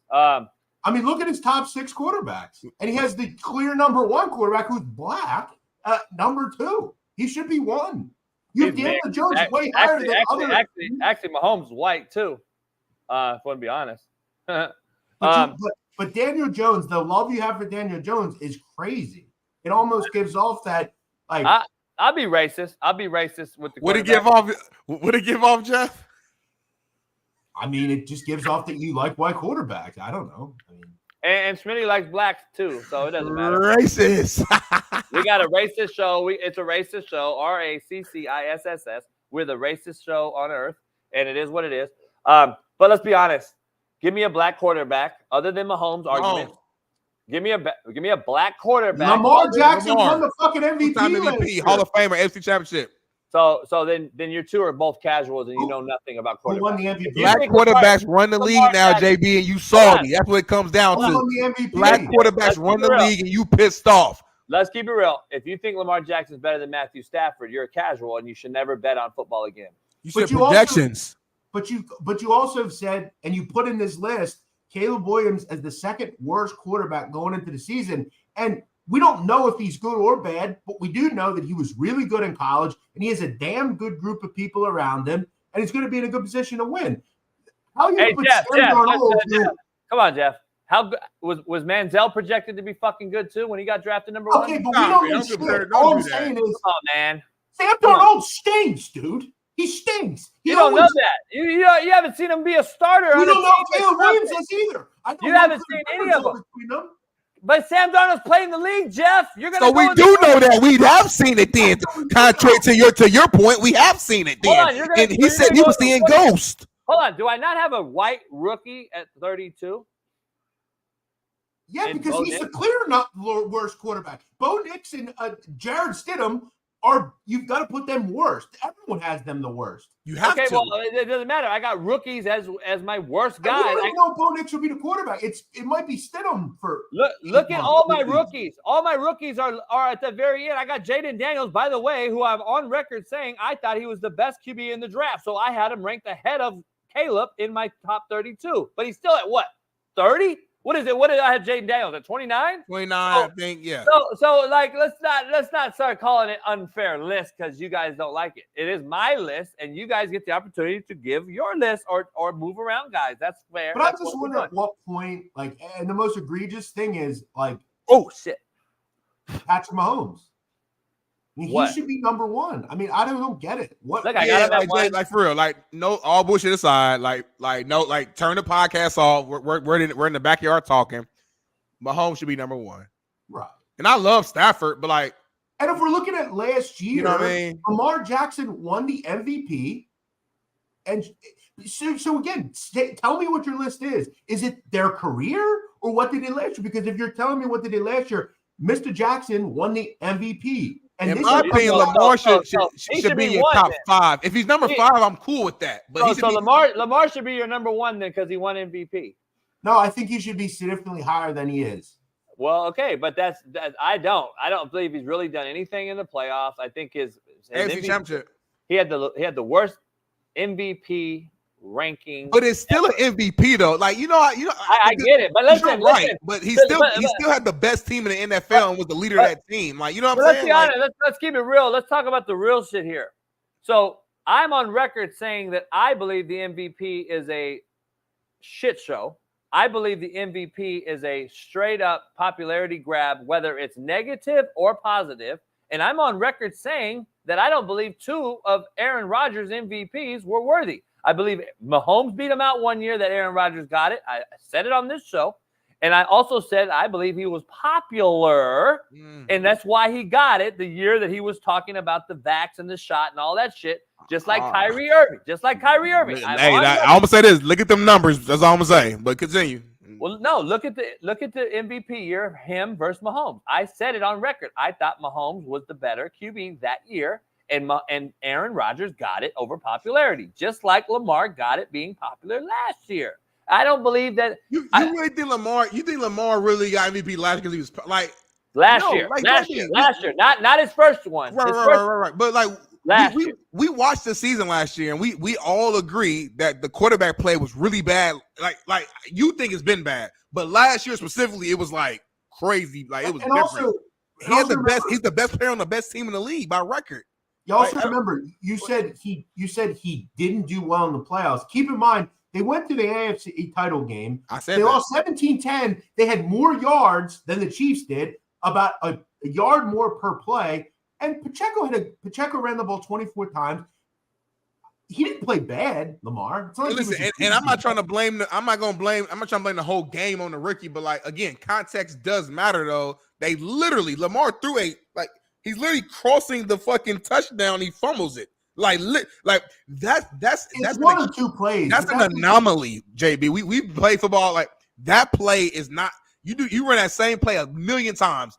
It may happen only one more time. Like that's an anomaly. Yeah. He does that to tied games, a whole nother game. Yeah. Any of us did our 32 list, we'd all be critiquing it. So it doesn't matter who did the list. I don't think I would be critiqued. I think I would have a pretty fair group, honestly. Well, I mean, fair too is the eye of the beholder. But let's be honest. Smitty had AR5 in his top 10 yesterday. Well, so that's hold on. Top 10 what? Hey, Jeff. No. You ain't gonna say that and move on. JB likes to take like one thing. Top 10 AFC list. Hold on, though, Jeff. Above Trevor Lawrence, Jeff. Like, let's be honest. Trevor Lawrence is shitty. A guy that played 2 games, Jeff, and got hurt. We're projecting Trevor Lawrence didn't play bad. If we're gonna talk about racism, let's talk about that one. And this is really Smitty's real list right here. All black quarterbacks. So let's be honest. And Tua, he's black. So let's be honest. So that would really be Smitty's list. So Tyler Huntley is insane. we are fucking around with those. So yeah, Jeff, I know you don't watch our show no more. Yesterday we tricked everybody and we said, hey, these are our top 10 quarterback. Miles was all black and then JB's was all white. The whole chat was in shambles. D Jones was mine was crazy. I will say this. Jacoby Brissett, I think we have to really look at the possibility that could be a bottom 3 quarterback group. I mean, I got him at what? I got him at 27. Yeah, that's a bad team. I think he could be surely down there. I just don't think Caleb Williams, if you look at what we have to talk about, I don't think he's second worst going into the season. I mean, listen, though, it's a rookie. I'm going to have rookies low. And you're going to have to show up me because we have no sample size in the NFL. This is not college no more, guys. Yeah, but again, when Andrew Luck got drafted, I knew he wasn't the worst quarterback in the league. I knew he was going to be better than some motherfuckers that's been in the league. When certain cats get drafted, when Cam Newton got drafted, I knew he's going to be better than some of the quarterbacks who we already watched tape on. Just because you're a rookie, it doesn't automatically make you the worst quarterback in the league. I get what you're saying. You want to see it, but I have seen him. I have seen some shit. Smitty, be honest. You didn't know Andrew Luck was better than those quarterbacks. You presumed and assumed he was. Yeah, but like JB, we know football though, JB. You know what I'm saying? We watched the game. You didn't know. Like I played at Ball State. I was playing when Khalil Mack was at Buffalo. Like we were playing at the same time. I knew Khalil Mack was gonna be a good ass player. I know he's gonna be this good. No, I knew he's gonna be a good ass player though because my eyes work. And there's certain things that you watch at certain positions where you're like, that translates. I don't care if it's college or NFL. That translates.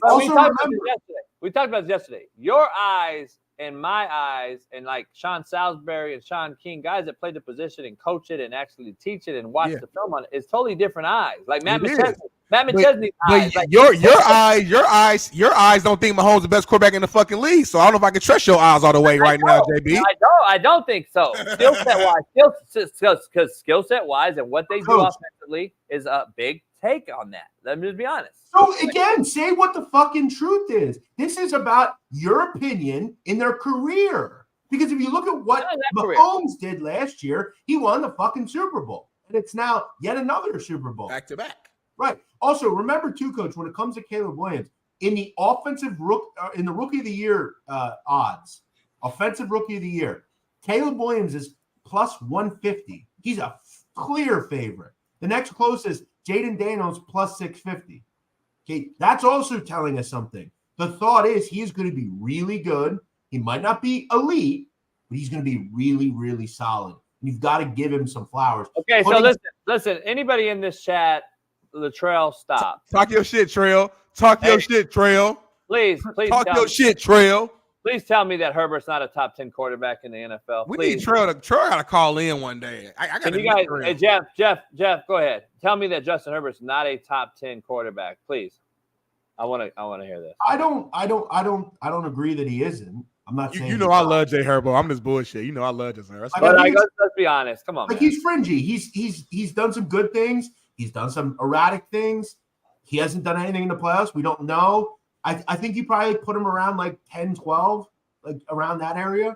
Now, Coach, I think one thing you have to address too is the Xavier Worthy video you put out. Like, I guess I kind of missed like what exactly was bad about that video. I don't really. Did you watch my other video when I addressed the haters in the chat? Baby, No. show that Xavier Worthy video again. So he's in a room with his girlfriend and he's like giving her. It was a joke. I don't. It's like he was at a strip club with sniffing coke off one's ass or something.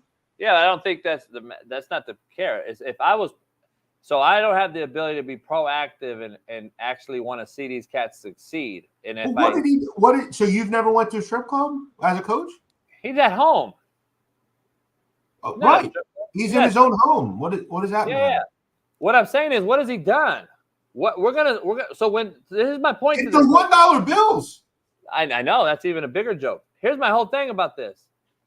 Like we're trying to get proactive here. When this guy fails and does some stupid shit like Rashee Rice or any of these other idiots that we're gonna go after.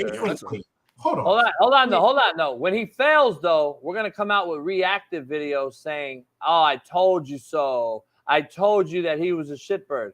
But when I go proactive and say, "Hey, son, you haven't caught a ball in the NFL yet. You haven't really made the big bag yet. How about you go perform first and then you go floss?" We've seen rapper after rapper, Jeff, get murdered out here in these streets, flossing on IG, but we don't want to be proactive and call it what it is. But I'm a hater when I call it out. Instead, there's a major difference between him and them. They are committing criminal acts and doing stupid shit. I'm not. It doesn't matter. If you look at my video, I didn't say anything to him about being a criminal, did I? I wouldn't have did the video. It's cringy for sure, but like it's no different when Rob Gronkowski drinks beers early in his career. Like what's Rob Gronkowski was already a Super Bowl champ. No. Rob Gronkowski did that right out of college, dude. Like he was doing that too. Did what? Drinking beers and how many guys? I think you're confusing Kelsey and him. Kelsey did it, and he already won too. They already had won and played in the league. I'm sure we can find. This cat hasn't played in the league yet. He's not a guy to sit out there and be the guy. I'm trying to say, why don't you shut the fuck up and humble yourself first? This is not just for him. And it wasn't an attack on him. If you watch the video, he did something that very few people will ever do. Okay, he was first round pick, right? Late, but he was first round. He's a first round pick. Okay, he recently, I'm sure, signed his rookie deal. We don't know where he came up and how it was. Made a little money. He's having a good time. Maybe it was in poor taste. It was a cringy video for sure. He did something very few people will ever do on this planet. I'll tell you right now, if that were me, I'd be doing way cringier shit than that. So, See, you guys are used to the LeBron reactive tweet by saying, "Rip young black kings. God, we can't have this anymore." Instead, I'm the hater as a white guy coming out saying, "Hey, motherfucker, how about you stay the fuck off here and do right first and ball out and do that shit and stop being the fucking eye of attention so you can go out and ball." Because if you don't come out and ball, now you are this guy. And I can't wait for all the fucking real haters to come out and talk shit about this kid when he doesn't do well. Or if he has a mishap in life like we've seen so many others do. Like all the Henry Ruggs and all these other guys. Like, this is what we do. We do reactive videos. I'm the only one doing proactive videos, and I'm the one getting critiqued the most. It's crazy. Remember, I coach these kids. I actually motherfuck these kids for a reason, so they don't do dumb shit in life. But guess what? I'm the hater. No, I'm actually the one rooting for these motherfuckers, but yet you see it as a whole other thing. Not you in particular, but that's what the public sees. So that is why I do these videos for these type of guys, because it's a joke to me to see these young cats do this and go on this early trajectory before they actually do anything. He hasn't done anything. We're acting like he's Jerry Rice. Okay, so let me ask you. Let's say, just call a spade. Let's say a white lineman was at a strip club pounding beers after he signed his contract. Would you have done a video on it? Fuck yeah, I've done it before.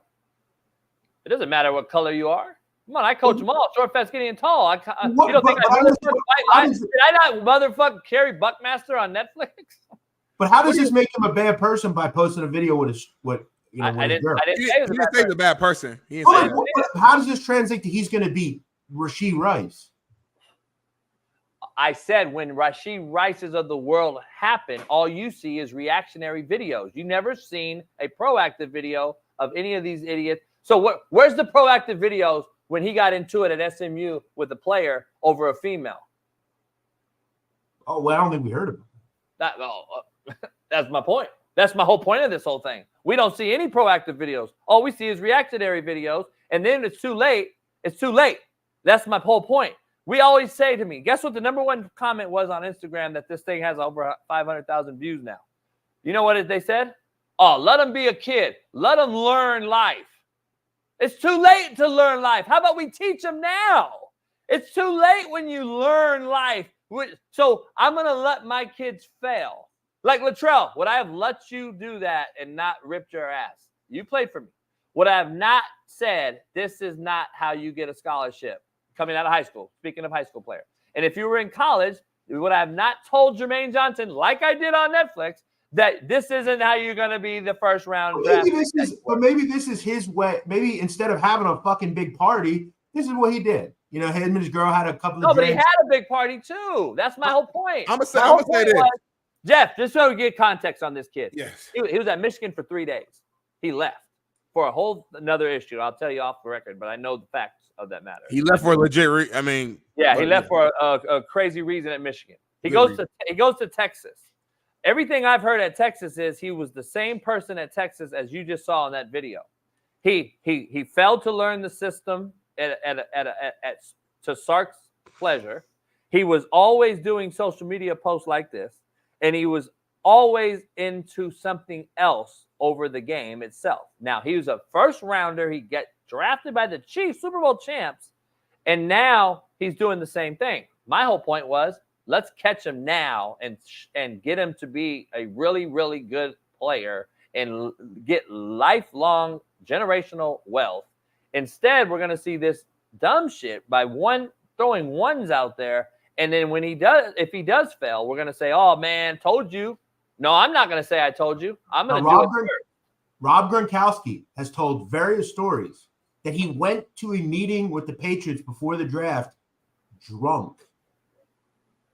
We never heard anything. I'm gonna say this real quick too. I think with Jay, and we smoked weed and drank 40s in the locker room before games. A lot of what JB's saying is true, and JB's intentions are 100% just to help him and help kids out. Number one. Number two, though, I always say the two things to be true. I also think we're probably a little we're taking this a little too serious, a little too heavily too. It's like at the end of the day, we live in TikTok culture. These young guys, 20-year-olds, 21-year-olds, they're gonna be making TikTok shit. The Juju Smith-Schusters of the world, that's just what they do. We may not like it or agree with it because we're a little older, but that's just the society that we live in, and that's what they're gonna do. It really was a simple TikTok video. He's probably not even thinking that much of. He's probably thinking a funny video is trending, and that's it. So it's kind of like Coach is gonna have a great gotcha video if, look, God forbid the kid does something stupid. Coach is going to be, able to. I told you. But look, Jeff, I've done these videos on Jalen Carter as well. I've done these videos. But those are, you can't compare everything though, JB. Jalen Carter was speeding on the fucking that's a whole other. And I did a video prior to him speeding and killing somebody.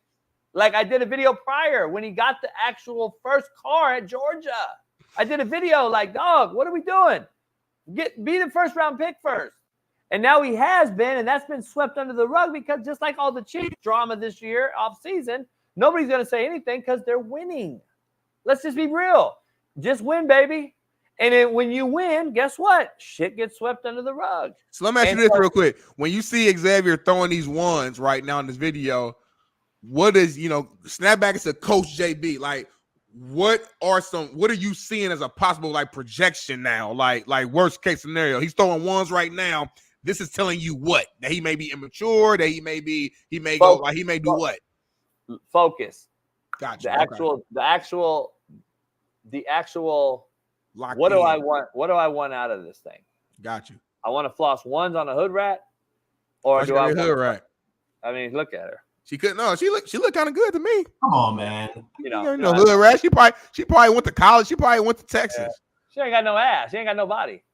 That's the kind of shit I'm talking about. Like, how the fuck do you know she's a hood rat, bro? I don't know. I'm just fucking around. But anyway, that's the shit that people be getting mad at you about, though. That's the example. Like JB will say a perfect take, but then he'll add like trying to think of some shit, pussy ass, bitch ass, motherfucker, and now the whole take is like, it's over now. I like it. Let's end the show with Notorious Nadu's picks. Smitty, I know you had some over and under. I know you had some over under questions for him. Yes, I did. A little Let's segment. get straight to a rapid fire style, man. Notorious Nadu's segment. And just to put a bow on this, Tia Jones is his girlfriend's name. They were together pre-draft, pre-everything. She looked very beautiful at a draft party. Shame on you. Shame on me. Yeah. Let's shout go to to Tia Jones, my sister. We got your back. All right, man. Let's do this, man. Over and unders, rapid fire style. Keynan Middleton, our guy. Keynan Middleton, St. Louis Cardinals versus the Philadelphia Phillies. The Phillies are -1.5 favorites, but the over under on runs is at 8. What you going with, man? Over under runs at 8. What you going with? Well, I got to tell you, Bailey, I think you looked at the wrong schedule because Miles Nicholas is pitching for the St. Louis Cardinals today. No. He was just saying that this is his team. Like, that's Keenan's Cardinals. Like, you know what I'm saying? Like, that's our guy. He comes on our show like all the time. So he's just talking about in general? No, he was just saying Keynan Middleton's our guy, and it's his Cardinals is what he was like saying. Like LeBron's Lakers. Keenan's on IR. He's not pitching. We're just talking about in general. Okay. That's the thing, yeah. But the question of over under on runs is at 8. What you going with? Right. Well, listen, I mean, Nola's been very good. I have a hard time going against them. The Phillies are one of the best teams in the major league. They have been going through a little bit of a slump recently. Cardinals can't score. I feel like Nola bounces back. This is a good matchup for him. I'd probably lean under runs. I like it. All right, next up, man, out here on the West Coast, man, the LA Dodgers are -1.5 favorites against the Colorado Rockies. Over under on runs is at 8.5, 8.5. What you thinking? Yeah, this has been bet up from 8 to 8.5. The line in this game is -350. That means you have to spend $350 to win 100. It's a huge favorite. This is the thought there. This is like a 5-2 type of game, 6-1, something like that. Where's that game at, Jeff? You know? It's in LA. Bueller's been very good. Daniel Hudson's been atrocious. Much harder park to hit out of Colorado, I would say, all day long over 8.5. My thought here is I wouldn't have any interest in the total. I would probably look at maybe laying the 1.5. Colorado is bad. They're a bad bullpen. Hudson sucks. It's Dakota Hudson as well. Not Daniel, my fault. He also his whip is high, which means a lot of base runners, a lot of walks, a lot of hits. I would lean laying the 1.5 here. All right. Switching up a little bit here. We got the Dallas Stars are -1.5 favorites against the Edmonton Oilers. Over under on points/goals. I don't know what it's called, so these points or goals is at 6. What you got? Yeah, this is a tough one because I couldn't tell you shit about hockey. I don't watch hockey. I believe this is 2-2. You would probably figure it's a tight game. 3-2, 2-1, something like that. This is the playoffs. But I'm not a good person to ask about JB, this. you're a hockey guy. What you got over there? Over under at 6. I'm gonna go under. I think it'll be a 3-2 game. Dallas is gonna win that one. By the way, far from normal, I hate your bitch ass too. Fuck you. Thank you. Last one right here. You both can answer. Little college baseball. Tennessee is -7.5 run favorites against Northern Kentucky. Over under on runs is at 14.5. What's y'all wild guess? I'm going over. I feel Northern good about Kentucky. it. Tennessee's Northern Kentucky good. is not even a D1 Power 5 school. No, they are. Yes, they are. Don't do that. The Norse. Come on now. I'm going over. Northern Kentucky? Yeah. In baseball, they've actually been to the NCAA tournament in basketball a few years out of the last 5. How you don't know that you the legendary college football coach, JB? You a legendary. You want to No, all. I just want to say, in college football, they're not Division One. Yeah, that's all I'm talking about. Football's team. Come on. I mean, this is something I truly have no idea. He said this is even worse than the hockey. This is even like another level. I mean, Northern Kentucky last year was 35-22. I have no idea. I'm going to go Tennessee in a rout. That's what I'm doing. I'm going Tennessee. All right, let me get your last take on something. The Bears are going to be on Hard Knocks. What's your take?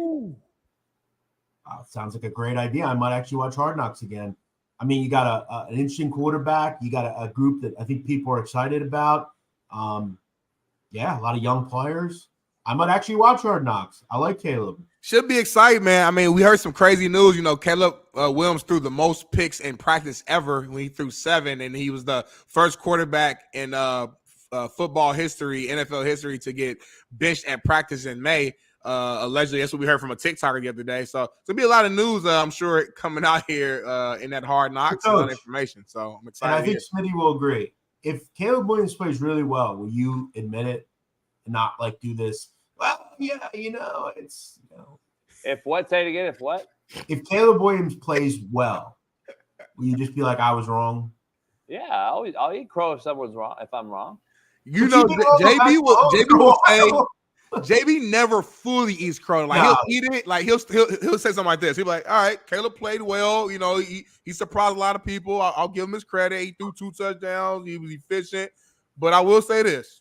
I mean, let's call a spade a spade. I mean, the Ravens defense was fucking trash. I mean, I could have went out there and thrown 4 touchdowns against the fucking. I mean, look how they played. They gave up. So he gonna couch it to make it like to belittle the performance. He's clever. He always finds a way to like still give himself a little bit of credit even when he's wrong. Pay attention to JB. It's crazy how all the questions are at me, but what are you going to do when AR5 is an absolute fucking nobody again? I will come on the show and say I was wrong. I mean, you got him in your top 10. AFC. I mean, that is a little fanboyish that you like are really high on him. Like, we'll see. But Jeff, again, JB likes to just say shit. I said I'm rolling the dice. I said I liked what I saw last year in those 2.5 games. Even though he only played like 2 games, he showed us a lot because a lot of people was like, man, this guy shouldn't even get drafted. He was horrible at Florida. Listen, he wasn't that good at Florida. When he was in a game, like he looked efficient. I think he's going to be really good in the Shane Steichen system. Sure, I agree with you. If AR5 was like in Green Bay or something, I don't think he'll play well. The system matters. Shane Steichen, as you know, Jeff, is a bad boy. You see what happened to your Eagles when Shane left. So that's what I'm saying. System matters. No, I think you're right. And look, they were good, with him there. They're better, I get it. I get what you're saying. Yeah. And look, it's top 10 AFC quarterback. That means like he's probably a fringe top 10er. There are good, not 8 or 9 really good quarterbacks in the AFC, but after that, it's a crapshoot. That's what I'm saying. I mean, is with Trevor Lawrence? It's a handful, but it's not that many people left. It's not like what. This guy, you're going off projections to both of you guys. Hypocrisy. It's all-time high. You're going off of what Caleb Williams did in college, but then yet we're going off of AR5 in college, and he was a below the 50% completion percentage quarterback, and you're going to put him in your top 10. Make I'm going off of what I saw in the NFL in those 2.5 games. Hey, Jeff, hopefully you're back on. Hopefully you're back on our show Monday, but Thursday is the NBA Finals kickoff. We'll get to talk about it Monday, and we'll get to great league, by the way. Great league. This is like 5 or 6 days off. What a great league. Yeah, and then you're still gonna have guys not play probably. It's crazy. It's the worst playoffs I've ever seen in my life. Last night's game was a fucking unbelievable no show for a team. It blows my mind. Everything in this past year has been the worst that JB has seen. Whether it was fucking professional sports has a problem. Hot dog eating contest, basketball, football, soccer. He's right though. Everything. He's right in the sense that like sports the product of professional sports is going down. Professional sports. We were under 90 days till college football, so that's exciting. Let's just stop watching. Let's just start. Let's talk about. Let's make this a food show. Let's just talk about. Let's highlight the best foods around the country: Philly, LA, Indiana. Let's just say fuck sports. Yeah, I got horrible. I got to go to the studio. I got to pay the lease and do some other things.